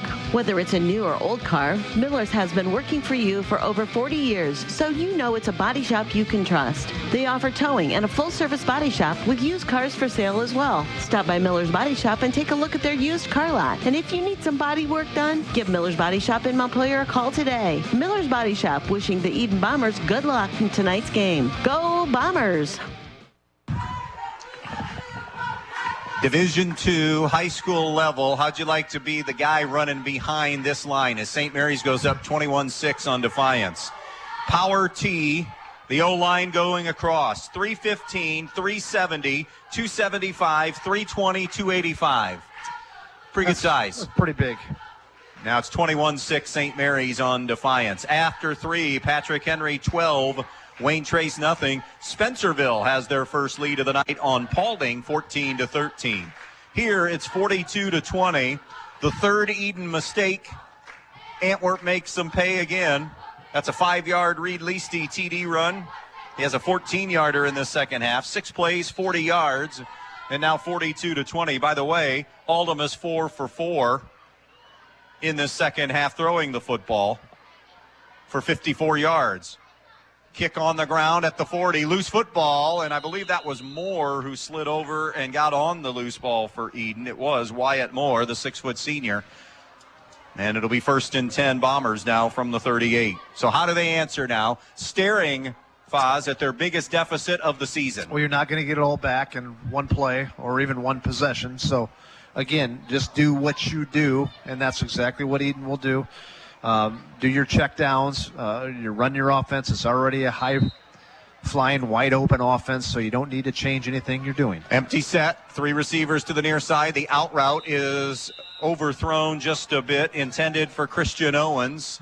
Sapp misfires, and it'll be 2nd down and 10. The big key, Edon can move the ball, and we've seen that already. We've got enough data in on that against anybody. The big thing is against really elite teams, and I would consider Antwerp a small school elite team. Is can you get enough stops? And at least this game, it doesn't appear like they've done so. 2nd and 10, Edon at their 39. 3 receivers right, 2 to the left. Fuller sneaking in with a late blitz. Sapp slings it down the field. Far side, caught! Keese at the 20, 15, stutter step. 5, touchdown, 61 yards. Kyler Sapp to Carter Keese. Carter Keese there wins that great one-on-one battle that we've been talking about against Landon Brewer that time, and a little stop and go. Kyler Sapp puts it right on the money, and then Keese, like he does, right when there's a time where he could get tackled, the yards after that contact, he does so well. again, just when you think the game is going to get out of reach, Edon finds a way offensively to get back into it. Well, we got our answer on Edon staring at their biggest deficit of the young season. They go right down the field in a couple of plays, hit the big one for 61. Now the 2-point attempt. 5 wide look, 3 to the right. Sapp steps up, going to try to run and tripped up. Got to wait and see who got him around the ankles, but it kept him short of the end zone, and that's a good play by Ben Savina, 6'1", 178-pound D lineman. 6:43 left in this third quarter. The high-flying affair continues, 42-26 Antwerp. We'll be right back. Locally owned and operated for 19 years, Edon Pizza is your best choice for the freshest pizza in the area. Call them at 419-272-2452 and order from a large variety of menu items, including pasta, calzones, wings, and, of course, pizza and subs. Welcome back out here to Antwerp. You're listening to Friday Night Football on WBNO FM in Bryan. 42-26, Antwerp with the lead. Still 6:43 remaining in quarter 3. And Edon, 2 plays, going 61 yards. And, of course, the big play there, the 61-yarder, Sapp to Keese. Sapp has 2 TDs running and gets his first touchdown pass of the night tonight, finding Carter Keese. And, again, we may see... Antwerp's going to be ready for it. They know that they have not stopped them. So, an onside kick again. They have not been effective, Edon, at kicking those onside kicks. I think some of it has to do with the respect for the return game. With Ultimus back there, the quarterback, just like Edgerton, kind of doing it all. But you see, Antwerp's got everybody up, anticipating an onside kick, and understandable because Edon has shown that they really haven't been able to stop Edon much. So they've got to take some chances and win possessions any way they can.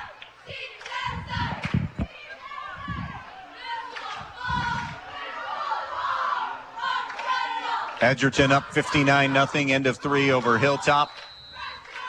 Tenora continuing to lead Wauseon. Deep kick to Aldemus at the 24.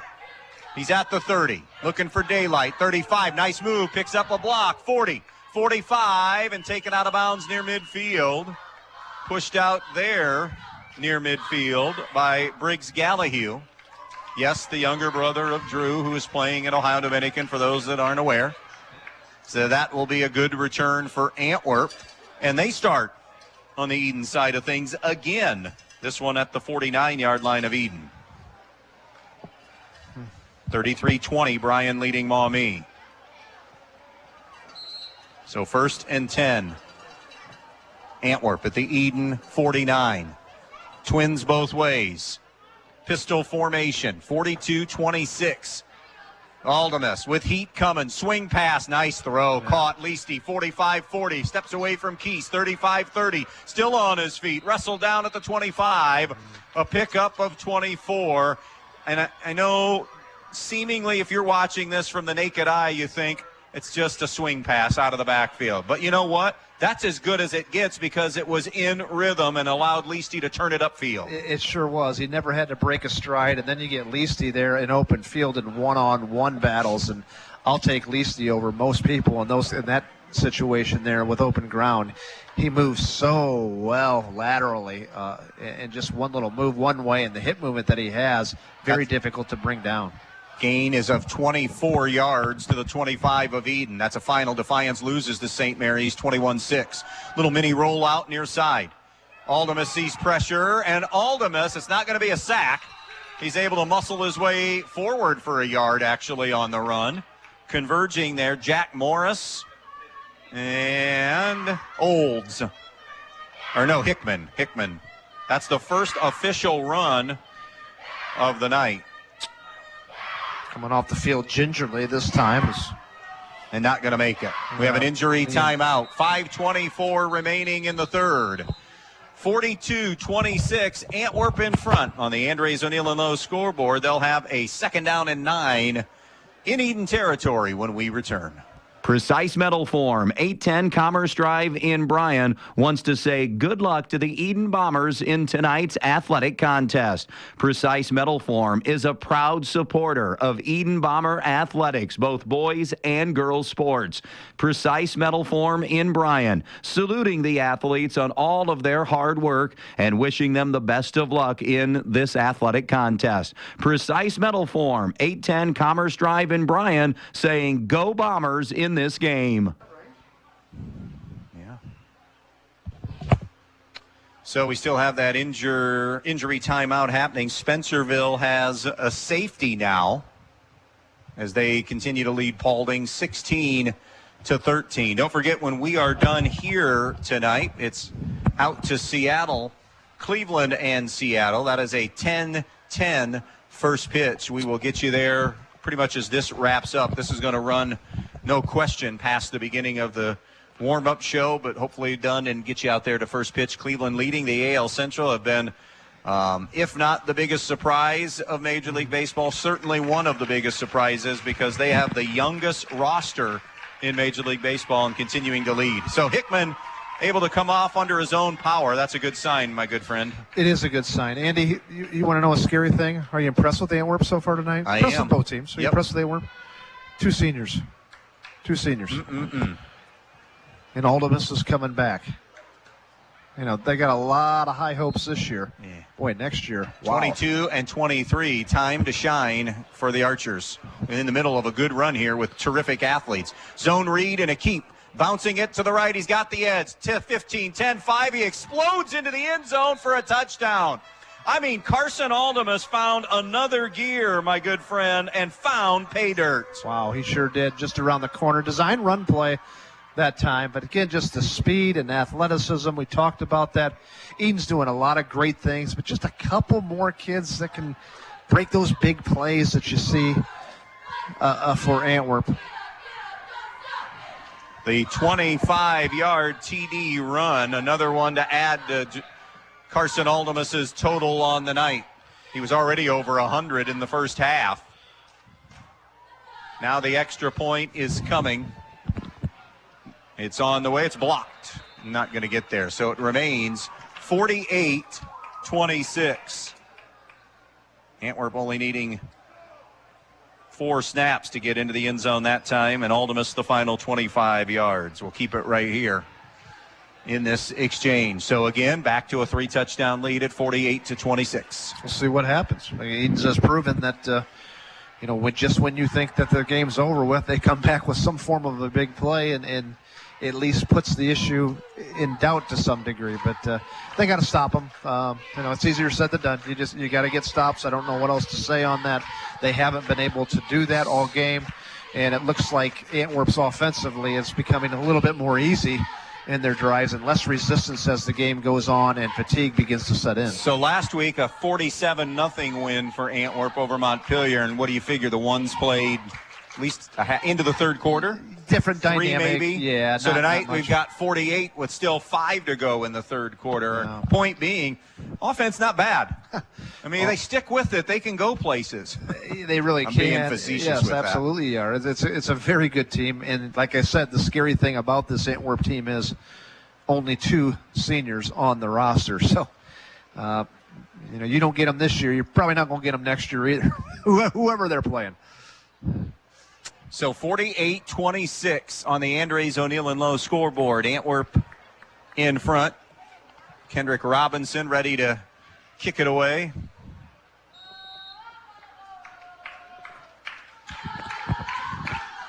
Robinson checking up and down the line, and the run up and the kick far side. On a hop, it'll be scooped up by Carter Keese at the 30. He's got moves and out at the 37 or 8 yard line. He steps away one more time. He's gone. Tackle was made by Caden Winslow. If Winslow doesn't get him, Keese might still be running. We already have a special teams touchdown tonight, a 75-yarder for Max Radeball. So this is Edon starting at their own 37. First down and 10. 5 wide look. Trips to the right. Twins to the left, so the empty backfield for Sapp. Just threw a beauty to Keese on the last possession for a 61-yarder. Gets the snap here. Rolling near side. Got a man on a crossing route. Caught by Owens. He's up near midfield. Slammed down at midfield by Dane Shaw.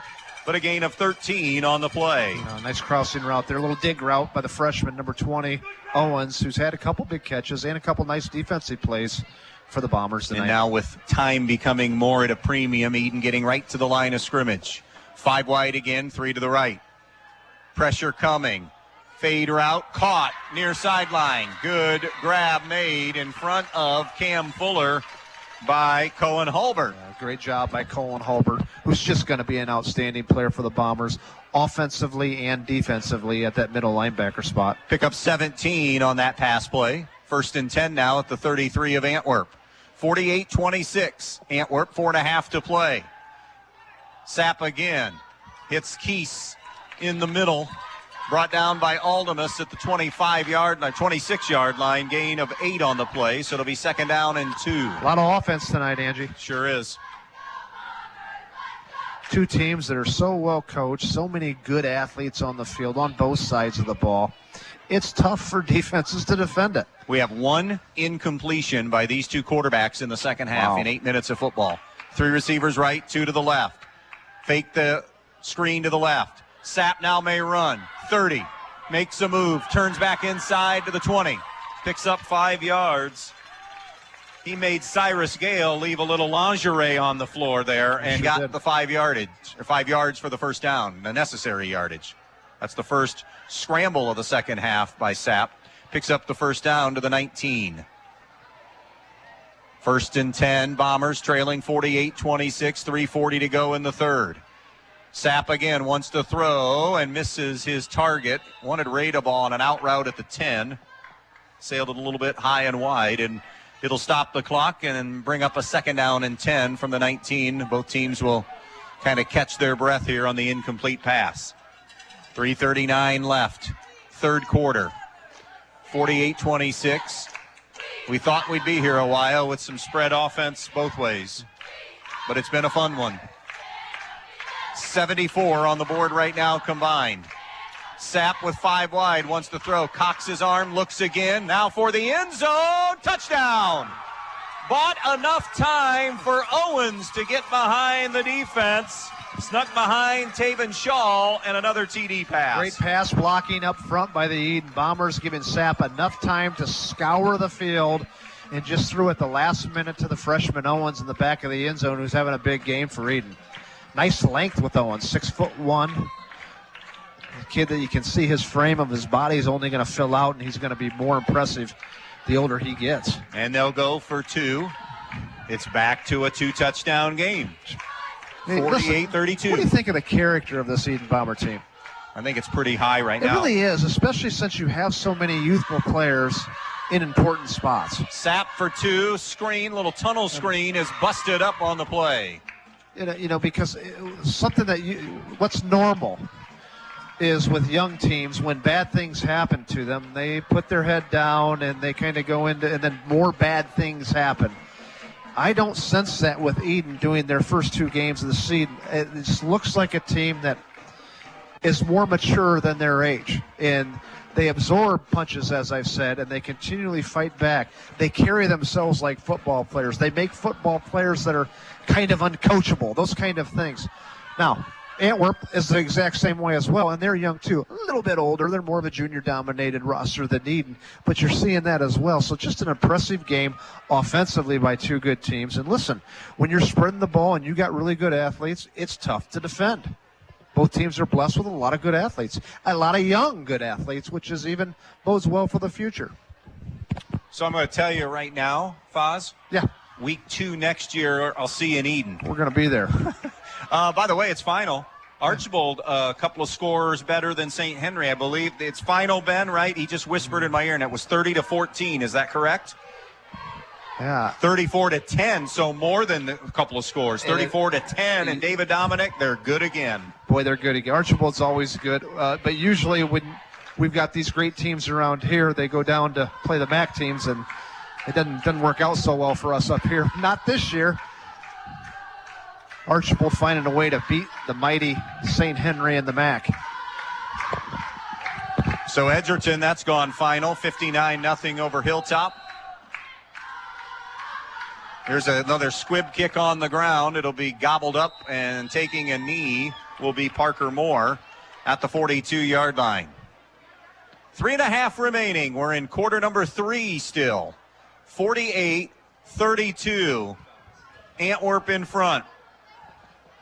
Max Radeball, a kickoff return of 75 for a touchdown. Sapp to Key, 61 yards. Sapp to Owens, 19 yards. Meanwhile, for Antwerp, Leasty a 5-yard TD run. Leasty a 14-yard TD run. Aldemus a 25-yard TD run to complete your scoring there. 48-32. Liberty Center has won over Napoleon to make it 6 in a row in that series. This drive starts for Antwerp at their own 41-yard line out of the pistol, and more movement. Boy, they got to clean this up. Yeah. Antwerp, you can't get away with it all the time by committing these kind of penalties. Penalties and kick coverage, I guess, the two things. There now you go. Say Edon has put 32 points on them. What about their defense? Well, I don't think that's an indication of bad defense by Antwerp, because they're pretty good defensively. I think it's more of an indication of how good offensively Edon is. So kick coverage and penalties are two things that Antwerp needs to clean up. First down and 15 for Antwerp back at their 36. Two receivers both ways. Pistol formation. Leasty the running back. Aldemus to throw. There's the hook and go, and he's got Fuller, and he missed him. I mean, Fuller was 5 yards behind Carter Stanky. That's a touchdown, and that's one that Aldemus would love to have back, and that's his first miss of the second half. Yeah, just a little bit too far. A good route, stop and go, and you don't see Aldemus miss too often. Second down and 10 now.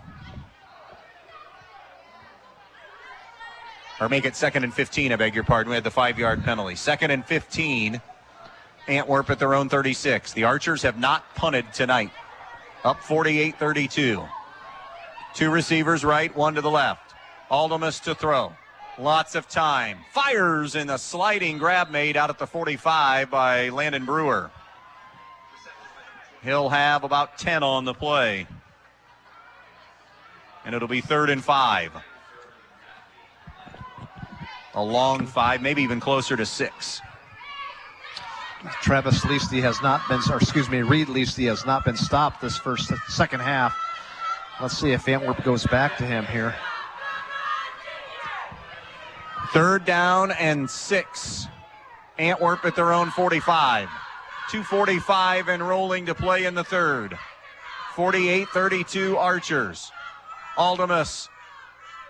Two receivers both ways. Leasty in the backfield. High snap. Aldemus has it. Out into the flat. It's caught by Moore. Let him do the work, and he's got the first down into Edon territory. Where do they put him out of bounds? The 47-yard line. He will gallop for 8 on a 3rd down and 6. And that'll move the chains for the Archers into Edon territory. Fresh set of downs here. Now let's see if Antwerp tries to reestablish Reed Leasty and get him going north-south behind that offensive line. He is in the backfield like they started the third quarter.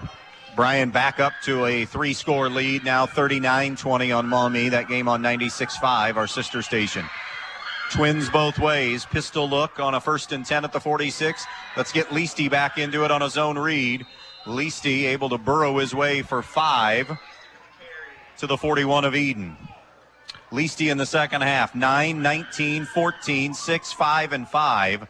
2 touchdowns in there as well.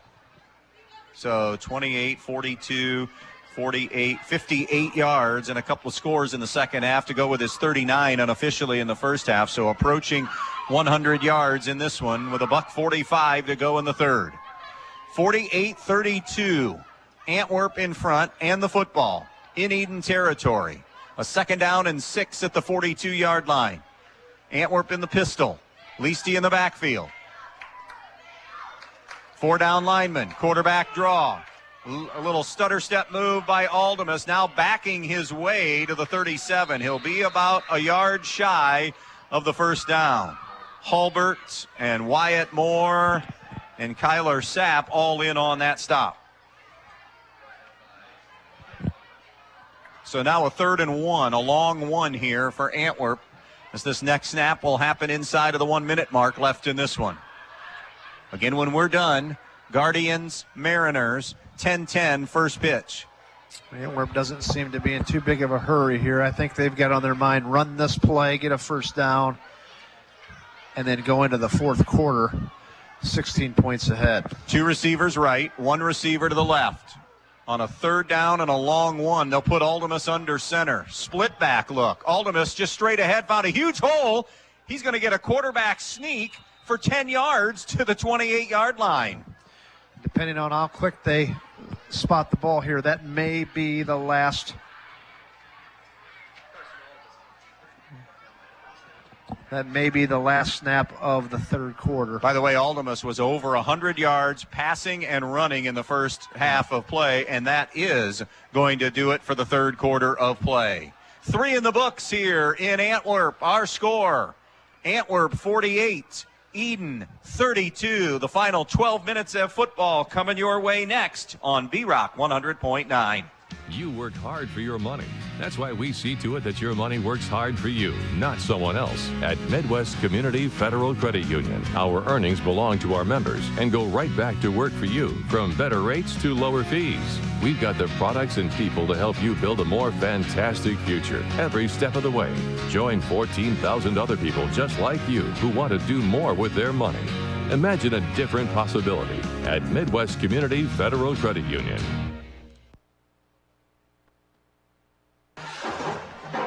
It's gone final. A couple of early scores hold up for Patrick Henry. They defeat Wayne Trace 12-0. We thought that was going to be one of the games of the night. We thought Archibald St. Henry, that didn't end up being a game. Archibald handily. Wasion Tenora, another good one, has been pretty good most of the night. What's going on there? I haven't heard. What's Ben? The last score update, Ben, that we have on Wasion Tenora as we start our fourth?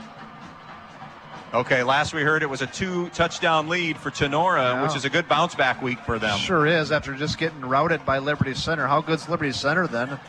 Sometimes, matchups too and styles of play factor into it, but Liberty Center must be pretty good. We know Archibald's pretty good after that win tonight against St. Henry, so NWL is going to be interesting. 12 minutes of football. Yeah. Right?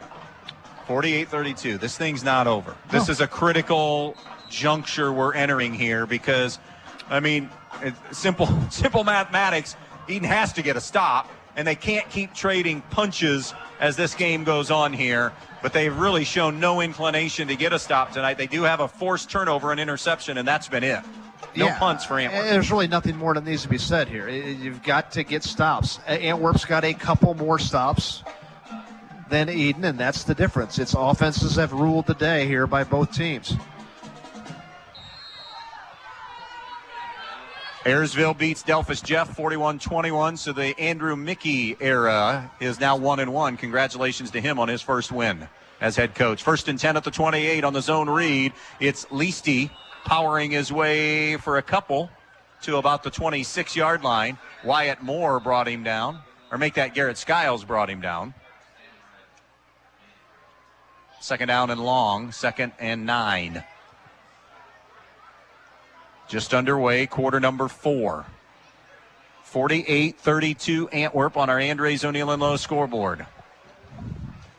2 receivers to the right. Delta loses to Warren JFK 37-12. 2 receivers right, 1 receiver left.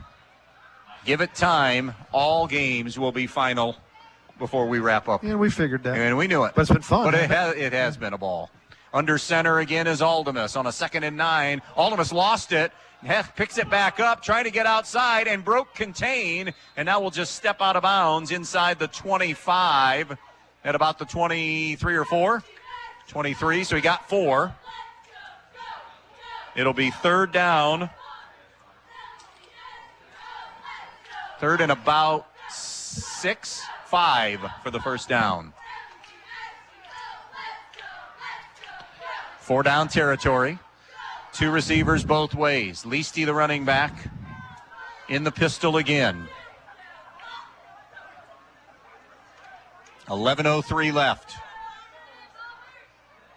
Edon got to start taking some defensive gambles now. Two-score game at 48-32. Helmet high snap, screen to the far side. Brewer has it, steps away from one, and then Keese pushes him out of bounds. And that extra step got him 6 when he needed 5, and that'll move the chains. 1st and 10, Antwerp at the 17-yard line now of Edon. A little more methodical now by Antwerp as they've got 16-point lead and are now entering the red zone here on about the 18-yard line of Edon. Lipsick has handled Fairview 48-6, so John McCord now 0-2 as the head coach there, but Mike touched on earlier, if you missed it, really good 8th grade group coming, and you start mingling those athletes in with others, and Fairview not going to be down forever, but it's cyclical. Most small schools it is, isn't it? 1st and 10 at the 17. Twins both ways. Leasty, fake it to him, keeping it on the zone read. 15-10, 5, see you later, touchdown. Again, Carson Aldemus.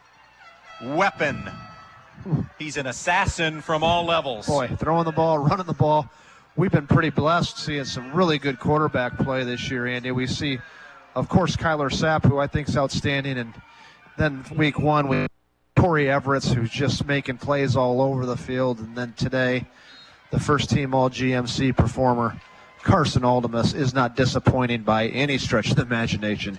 He's the real deal. And another answer and another Aldemus touchdown. High snap. Parker Moore got it down, and the extra point is blocked up the middle. 54-32. Antwerp leading Edon. Timeout on the field. Still 10:50 left in this one. We'll be back. Hi, Dan Stuckey here, broker owner of Real Estate Advantage Team. Are you getting ready to buy or sell a home? I would love to be your realtor. From our first phone call to the closing table, I am with you every step of the way. I will serve you with honesty and integrity. My goal is to provide you with a stress-free home buying or selling process that exceeds your expectations. So let's get you moving. Call 419-636-5100.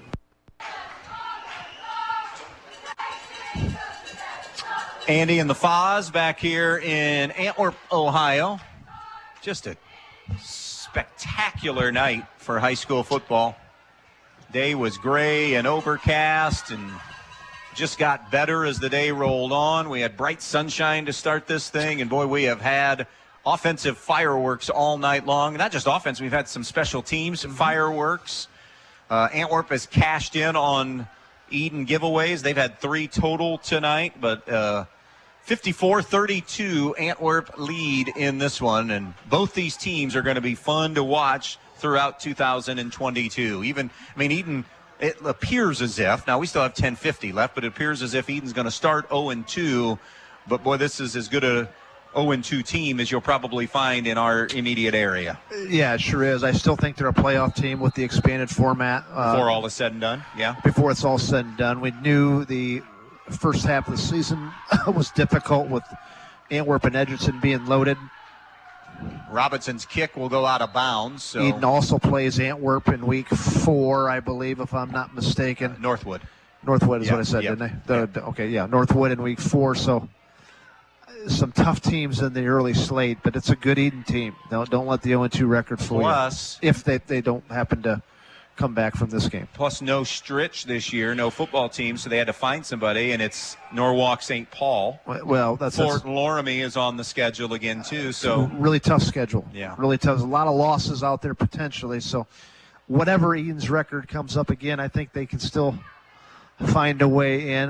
They're a team that's going to continue to get better, but again, don't let, if they happen to not make it happen this game, don't let that fool you. It really is a good team, especially offensively. Edon going to make Antwerp kick it again, not take the yardage and take the good field position. And why not? Because they've gotten good to great returns from Radebaugh tonight. He has a 75-yard return for a touchdown to start the second half. Here's Robinson's kick, straight down the middle. It'll be on the hop, picked up by Keese at the 20, 25. Spins away initially. A little better coverage that time as he gets it out to the 31. Taven Shaw will bring him down there. Again, for those of you that are Cleveland fans tuning in and wanting The Guardians and the Mariners, when we're done here in 10 minutes and 44 seconds of clock time, game time, we will get you to that one. I want to thank all of our fantastic sponsors. Is that a final, Ben? Brian leading 48-20. Okay, still not final. 5 and change left there in the 48-20 game. 2 receivers right, 3 receivers left in the empty backfield for Sapp. He's looking to throw. Sapp steps up. Under pressure, hit from the backside. It's loose, and Antwerp has it. Big fella Kendrick Robinson comes up with a loose football. Yeah, good pressure from that interior 3 that time by Antwerp. Sapp looking downfield, just held on to it maybe just a little bit too long and got the blind side hit, and then Kendrick Robinson collecting the ball. That'll be the 4th fumble of the night for Edon.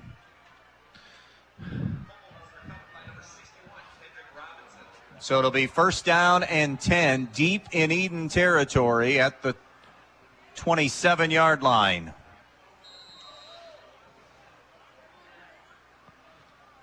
(54-32) Antwerp. 10.5 remaining. Aldemus in the pistol, sends 2 receivers both ways, has Reed Leasty behind him. Snap comes. Zone read, the give to Leasty. 25, little jitterbug move, now using the legs to drive inside the 20 to about the 18. And just like that, Leasty has 9. He hits the ball, hits the hole hard, doesn't he, Angie? Leasty. He sure does. I mean, they're in that pistol look there, and he's behind the quarterback. And some of the downfall of that is it takes so long for the back to hit the hole. The good thing about it is there's time to read, and the quarterback can pull it out, and you have a lot of options off of that. But Leasty makes this work because going downhill, he's so fast and hits that hole so hard. Unofficially, 108 yards on the ground for Leasty, 69 of them coming here in the second half. And again, Antwerp with a big lead, being more methodical with a 2nd and 1 now at the 18. Another zone read give to Leasty. Bounces to the outside, curls back inside the 15 to the 13-yard line. 5 more for him, and that moves the sticks. Now, if Antwerp would punch it in here, and it looks like, unless they turn it over, all indications are they would. If they would go for 2, Angie, that would put us at a continuous clock, if my math is right, situation. Yep. But got to score. They've been kicking extra points on. They have, but I wonder if they'll go for 2 to get that, to expedite the game. We'll see. Man, we saw a couple of backup quarterbacks. You wonder, too, if Edon, you don't want to get Kyler Sapp hurt, 30-point game here late. 9 and change, 1st and 10 at the 14. 54-32. Aldemus, little quick screen, and he threw that one way too tall for Parker Moore, incomplete. Just his 2nd incomplete pass of the second half. He had been so accurate last week, going 15 of 19 for 183 in the win over Montpelier. First half saw him at 50% completion, and boy, he is really elevated here in the second half. Clock stops at 9:02. Starting to see Edon. I don't know if this is for the rest of the game or just for a play or 2 here, but getting some subs in. 54-32. And keep in mind for Edon, they do get Wade Parrish, they hope, back Northwood week. He's another athlete. A good athlete, knows, smart football player, and talking with Bob Olin. And certainly he's going to help, and we hope he gets back quick. Aldemus on the quarterback draw. Aldemus right into the waiting arms of Trausch. But I don't think athleticism is the issue right now for Edon. They got a lot of athletes. And certainly Parrish is going to help when he gets back, and they can't wait for him to get back. But, getting stops defensively, and maybe Parrish can fill a void there, I think, is a bigger concern right now. And again, think about the level of competition that Edon has played the first 2 weeks. These are 2 really good. Edgerton is going to win a lot of games. 18 of 21 starters back. Antwerp, the bulk of their roster back, especially in the skilled positions. So these are not bad teams in which the Bombers are playing. 3rd down and 11 from the 15-yard line. Aldemus to throw over the middle, and Cam Fuller did not look that one in. He was going upfield without the football, and now it'll be fourth down. The first fourth down that Antwerp has faced in this one. Again, if you're just joining us, they have not punted. They turned it over once. That's been the only time that they've been stopped. Aldemus and the offense staying out there with 8:08 remaining. So they will go for it. Up 54-32. With 8:08 remaining. Where does 6'3" Landon Brewer go? He'll be a wide receiver here wide to the right on the near side. In the pistol formation, 2 receivers both ways. That's where they're looking. Fade route. Bracket coverage comes over, and it's broken up nicely. Yeah. And coming over, Kendall Brigle, the 6'1", 150-pound freshman who had just come in there, busted it open, and Edon gets their first stop of the night. Stop without a turnover, stop on downs. Yeah. And it stays 54-32. We're going to take a short break with 8:02 to play, back in 30 seconds. Have you always dreamed of starting your own business? Are you looking for ways to fund your child's education or save for retirement? Maybe you'd like to buy that dream home. Well, the State Bank can help you meet your financial goals, whatever they may be. With State Bank, you'll get all the products and services you expect from your bank with the personal attention of a locally operated community bank. Find a location near you today. State Bank, member FDIC, an equal housing lender.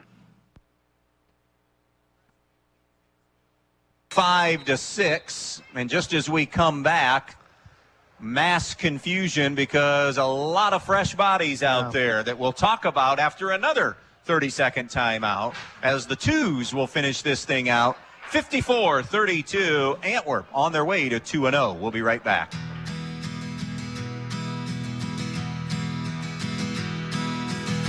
The Eager Beaver Axle is wide open and ready for you. Come in and take your shot at throwing axes or share some drinks and food with friends. Rack up the pool balls or take your chance with Keno. It's all inside the Eager Beaver Axle. Must be 18 or older to enter. Find them online or call 419-980-7121. The Eager Beaver Axle, Defiance's first axe-throwing venue. If you've been thinking about a remodeling project for your home or business, Field Supply Center in Blakesley should be your first choice. Field Supply Center in Blakesley not only has all the lumber for that project, they also have all the building supplies you'll need, along with everything you need for the project, including the cabinetry, plus the expertise to help make your home even more beautiful. It's all at Field Supply Center, located in Blakesley. Field Supply Center, wishing good luck to all the players in tonight's game.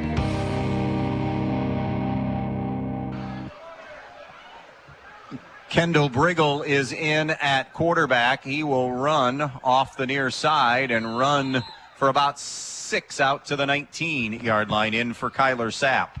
So, Aldemus 112 in the second half through the air, had 130 in the first half, so unofficially 242 yards passing and 185 yards rushing unofficially for Carson Aldemus in this game. Reed Leasty goes for 74 in the second half, plus 39 in the first half. So 113 on the ground for Reed Leasty. He had a couple of touchdowns in the second half. Everything else touchdown-wise belonging to Aldemus, either through the air or on the ground. Still 7 minutes and change left. Brigle on the inside handoff. And that give will be to Gage Nestor. See Antwerp reciprocating and getting their backups in as well. That stop was made by number 52, Zane Wolf, a 5'7", 210-pound junior. It'll be first down. That run gave him a first down. So first down and 10 at the 23. Antwerp going to go to 2-0 on the season. Edon will drop to 0-2 on the year. Brigle with a 5-wide look. Quarterback draw again. Bouncing to the outside 30, 35, 40. Still on his feet. And Kendall Brigle rips off 22 to the 45-yard line. He is the JV back for Edon. So you have your starter, that's a senior. And your backup is a freshman. That's a young quarterback room. Starter that's a sophomore, you mean? Yeah, correct. Yeah, young quarterback room. And first we've got to see Brigle this year, and just a couple plays here. By the looks of it, he's got a nice skill set himself. GMC play will start a couple of weeks from tonight. Sonora, great bounce back win tonight. That was final. They win 27-14 over Wauseon. I think most people thought they'd be the underdogs in that game, so 48-20, it's final. Bryan evens their record at 1-1 on the year. Here's Nestor again with a run. Hard-earned couple, but penalty marker down at the 5:54 mark left in this one. Again, we'll get you out to Seattle when we're done here. It looks as if it's going to be plenty of time for first pitch at 10:10. That's a holding penalty, by the way, on Edon. Next week, our journey across Northwest Ohio takes us to Edgerton for the first time. We will see Edon again on their opening night in the TAC against Northwood 2 weeks from tonight. Really looking forward to that game. I think it's going to be a competitive game, and with Ottawa Hills out there, those are the top three teams. I think Ottawa Hills is the favorite this I year. do too. Ottawa Hills is the favorite, and I think then you've got Edon and Northwood, and I don't have enough data on Northwood to make a prediction there, but you would think that would be the second, wouldn't you? Yeah, I would agree. We know how well coached they are. Ken James and Chris Hardman have both been doing it forever. And it's going to be a different style too that Edon's going to have to face that they haven't seen. I guess, Edgerton did run the ball a lot, even though it was out of the shotgun and spread look. But Ken James will be under center, and it'll be option, and it'll be a lot of straight T, and it'll be a lot of just power, good defense. Hey, think about this. Yeah. In the TAC right now. Now, again, I know for Bob it's not at this school, but think of the longevity of the top three that we just mentioned. Bob's in season 44. Hardman is in season number 207. He's 30 plus, maybe 40 probably by now. And Ken James is around 40. I would defy you to find another conference in any division in any part of the state that has three coaches with that much head coaching experience. You know what? Good thinking. I didn't think of that, but you're right. That's a lot of coaching experience. Very well coached teams. Don't have the numbers that maybe some of the GMC or certainly the NWALC's in your team, but really well coached football teams in the TAC. First and 21, Brigle to throw for the first time. Threw that behind Briggs Gallahue, the intended receiver. That was freshman classmate to freshman classmate. It'll stop the clock. Second down coming up at the 5:27 mark left in this one. 54-32 Antwerp. Never trailed in this game. Edon made runs, had it close, and then 14 straight points to end the half gave Antwerp that cushion. And then even when Edon took the kickoff back, unofficially 75 yards for the touchdown, Antwerp answering right back. Antwerp never punting in this game. Brigle to throw on second and long, a screen that might have been tipped, and it falls incomplete, and it'll be third and long. It's always tough here too when you're getting your backups organized, and if you don't get a first down, you've got to. Most of these small schools don't really have a true second punt team or punt return team. No. So you got to get your number ones usually back out there or mix and match. And we'll see if Edon doesn't convert here, how the punt team unit is handled. My guess is they'll call it number one punt team. Are you far enough removed now that you don't miss it anymore? Coaching, football coaching. I love Friday nights. What I don't Or miss, does doing this job help you a little bit? This does. I'll if you're interested here, I'll come back to it. Brigle's throw intended for Nestor, broken up Nice nicely. hit. Good play defensively. That's Kane Hines, who's a 5'6". I love the weights when the freshmen get in there. 5'6", 115 freshman broke that. Brought the thunder there too, didn't he? So do you miss? What do you miss? What don't you I'll miss? tell you what I don't. Oh, is it a decade now? Yeah, it's a decade removed. Yeah. What I don't miss about it, you see it more and more at most schools. The overwhelming majority. I know you have patches where you don't see it, where you get kids that are really into it. I got tired of selling all the time to play football, and trying to convince kids to play instead of kids really wanting to play. And I felt like there was more and more that you could have taken it or leave it. And football is such a tough game that demands so much, both from the players and even the coaches. And that kind of wore on me, if I'm being honest with you. Not every school has that situation. Most do go through it. There's more and more of it in football and in wrestling that you're seeing nowadays because they're both very, very difficult sports. And that kind of wore on me. And, if if life would change and the culture would change and kids were gung-ho like maybe they were in the 70s and 80s where it was a little bit more of a popular, I could get talked into doing it again, but I just don't feel like that's the way it's going right now. But we got two great teams right here that their programs are going in the right direction, and by and large, though, it seems to be their rosters and kids really want to play football, so that's refreshing. Football coaching fraternity's loss is certainly my gain and our listeners' gain. I will say that, my friend. We've had a lot of fun and seen a lot of good football players and a lot of good coaches. And, a decade together here. Cam Fuller is taking snaps now at quarterback. This will just be run for Antwerp. Nice play by Grant Reed, a freshman defender for Edon on the D-line to bring down the Antwerp ball carrier, which was Jackson Jones, a sophomore. Jones picked up about 5. It'll be 2nd and 5 as we're inside of 5 left in this one. 54-32. Again, our thanks. Bob Olwin of Edon, Jason Hale, Antwerp, Drew Aldenus, the athletic director at Antwerp as well, for time to get us ready for this one tonight. The coaches always make us look a lot smarter than what you and I are. Antwerp's next opponent? Non-conference game? It is a non-conference, and it's not Hilltop, is it? I didn't jot it down, and I've got to plead ignorance on this one. I'm not going to try to pretend. Maybe Ben can look up on Joe Idle and look up Antwerp and tell us in our ears who they play next. I usually include that in my notes, and I just flat out drop the ball. Yeah. First time in almost 30 years that I dropped the ball. Buddy, I'm kidding. I'm kidding. I do it every week. Even the great Angie Brigle now sometimes falls short. Joe Idle, I-E-I-T-E-L, joeitel.com, and you can just click on a team that you want to see, Antwerp, and then they'll tell you who their Week 3 schedule is, if you have it, at 3:40 left. Edon plays Hicksville. I do know Edon's next week. Yes. They'll be favored in that one. A good opportunity. Nothing's given. There's nothing guaranteed in this game, but a good chance at a win. And how about Hicksville's first 2 opponents? Patrick Henry, who's an outstanding NWAL team, and then they go down and play Convoy Crestview, who's absolutely loaded down there outside of Van Wert. So first 2 games for Hicksville, much like that for Edon, have been against some really heavy hitters. So I think that will be a competitive game next week.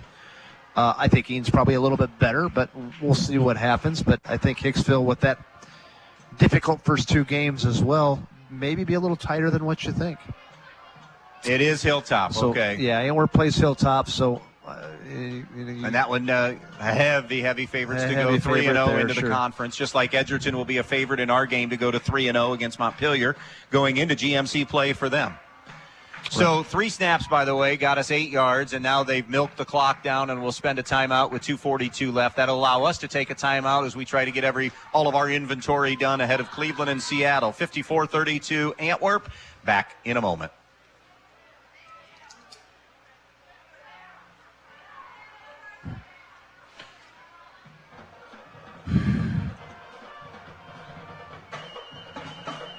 Or we'll stay right here. We'll keep it right here with 2:42 left in this game. Our first Antwerp punt of the night will happen right now, and kicking it away will be Landon Brewer. 6'3", 180-pound junior to punt it away. Edon will send Gage Nestor and Briggs Gallahue. Gallahue will go deep. Nestor will be actually, he isn't going to be deep. It'll just be Gallahue drifting back around the 35-yard line as Brewer will punt it away. Left-footed kick, and fair catch signaled for by Gallahue, and he makes the grab at the 30-yard line. So one more set of downs here for Edon with 2:36 remaining. So again, completing that schedule. Antwerp Hilltop next week, Edon Hicksville next week. As far as those games, our next game will be Edgerton hosting Montpelier next Friday night at 7 on Q96.5. You'll hear that Bryan Fairview rivalry game Friday night of next week as well. That'll be a competitive game as well. I would think so. Yeah. I would think so. Bryan getting their first win after losing the opener to a tough Antwerp team. Brigle to run here to the near side and is going to fight his way for about 2 or 3. That's a nice game, too, between Fairview and Bryan. It's separated by really, 5 minutes? It's been competitive over the years, so. A lot of bad blood back in the day, but I don't. And that's why they quit playing it. They're just too close. Really, the Fairview School District is really rural Bryan, and so they quit playing. I'm glad that they started up playing. It just makes sense from a travel standpoint, and it means something to both school communities, and it's been competitive, so why not play it? 2nd down and 8. Little tunnel screen caught by Briggs Gallahue across the 40 to the 42-yard line. Gain of about 10 and an Edon first down. 54-32, Antwerp on the Andres O'Neill and Lowe scoreboard. Good game reps that you get these kids that, don't often get a lot of time under the lights. It's good to see that both teams, because it's, like I said, it's a very difficult sport to play. I think every kid who plays, whether he's the star or the least on the roster, needs to be respected. On the inside give, Gage Nestor out to the 48-yard line. He'll have 5, probably at 2 more snaps, I would think. 1 for sure. And so it's nice to see them to get out there and their time to shine a little bit, because there's always somebody watching that one kid. Yep. Somebody's got their eyes right on them. Let's be honest.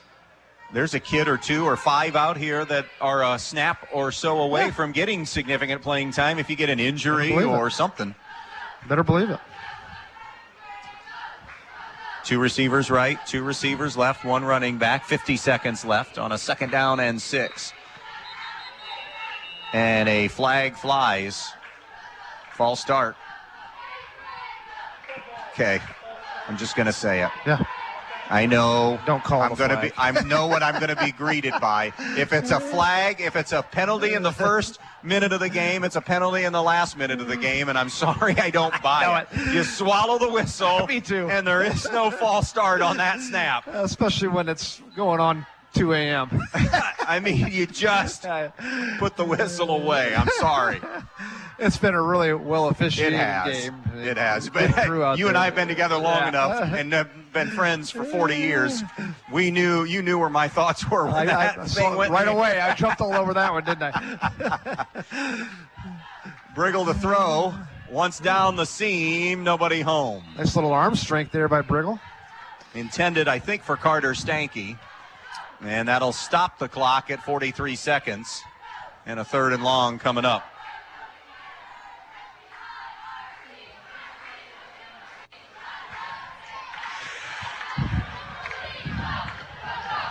(54-32) Antwerp. Again, going to be 2-0 here in 43.3 seconds. Edon will drop to 0-2 on the year. Always enjoy our trips to Antwerp. Mm-hmm. Let me tell you something. If you've never been to an Antwerp game, first of all, I love the community of Antwerp. It's great people, and all the people are so nice. But I'm going to say this, if you've never been around Antwerp, because normally, Andy, if you hear fish sandwich at a high school football game concession stand, you're running the opposite way, man. That's like sushi at a gas station, right? Mm-hmm. Not the case here. The fish sandwiches they've had since they've started playing football back in the 70s are unbelievably good. It's like going to a really nice restaurant and eating fish sandwiches or eating fish. And it's unique. You can attest to this back to coming here coaching. Oh, yeah. I used to eat a fish sandwich when I was coaching. Brigle wants the home run ball. And guess what? Incomplete. I did it tonight as well, and they're great. So if you ever get to Antwerp, don't be afraid of the fish sandwiches. It is awesome. The incomplete pass and a turnover on downs with 30 seconds remaining. And now Antwerp, 1 snap, and that'll end it. You've been listening tonight to high school football on WBNO FM in Bryan as we're about ready to hit 10 o'clock here in a moment or two. We'll just make it official with the snap and more than likely kneel down here before we get on out of here. 86 combined on the board tonight. And one more knee will make it go final. Your final tonight from Archer Field in Antwerp. The Archers 54. Edon 32. Will have Montpelier at Edgerton next Friday night on B-Rock 100.9. For Mike Bumb, Andy Brigle saying so long. Cleveland and Seattle now. Enjoy the rest of your Friday and weekend. This has been a production of B-Rock 100.9. So long, everybody.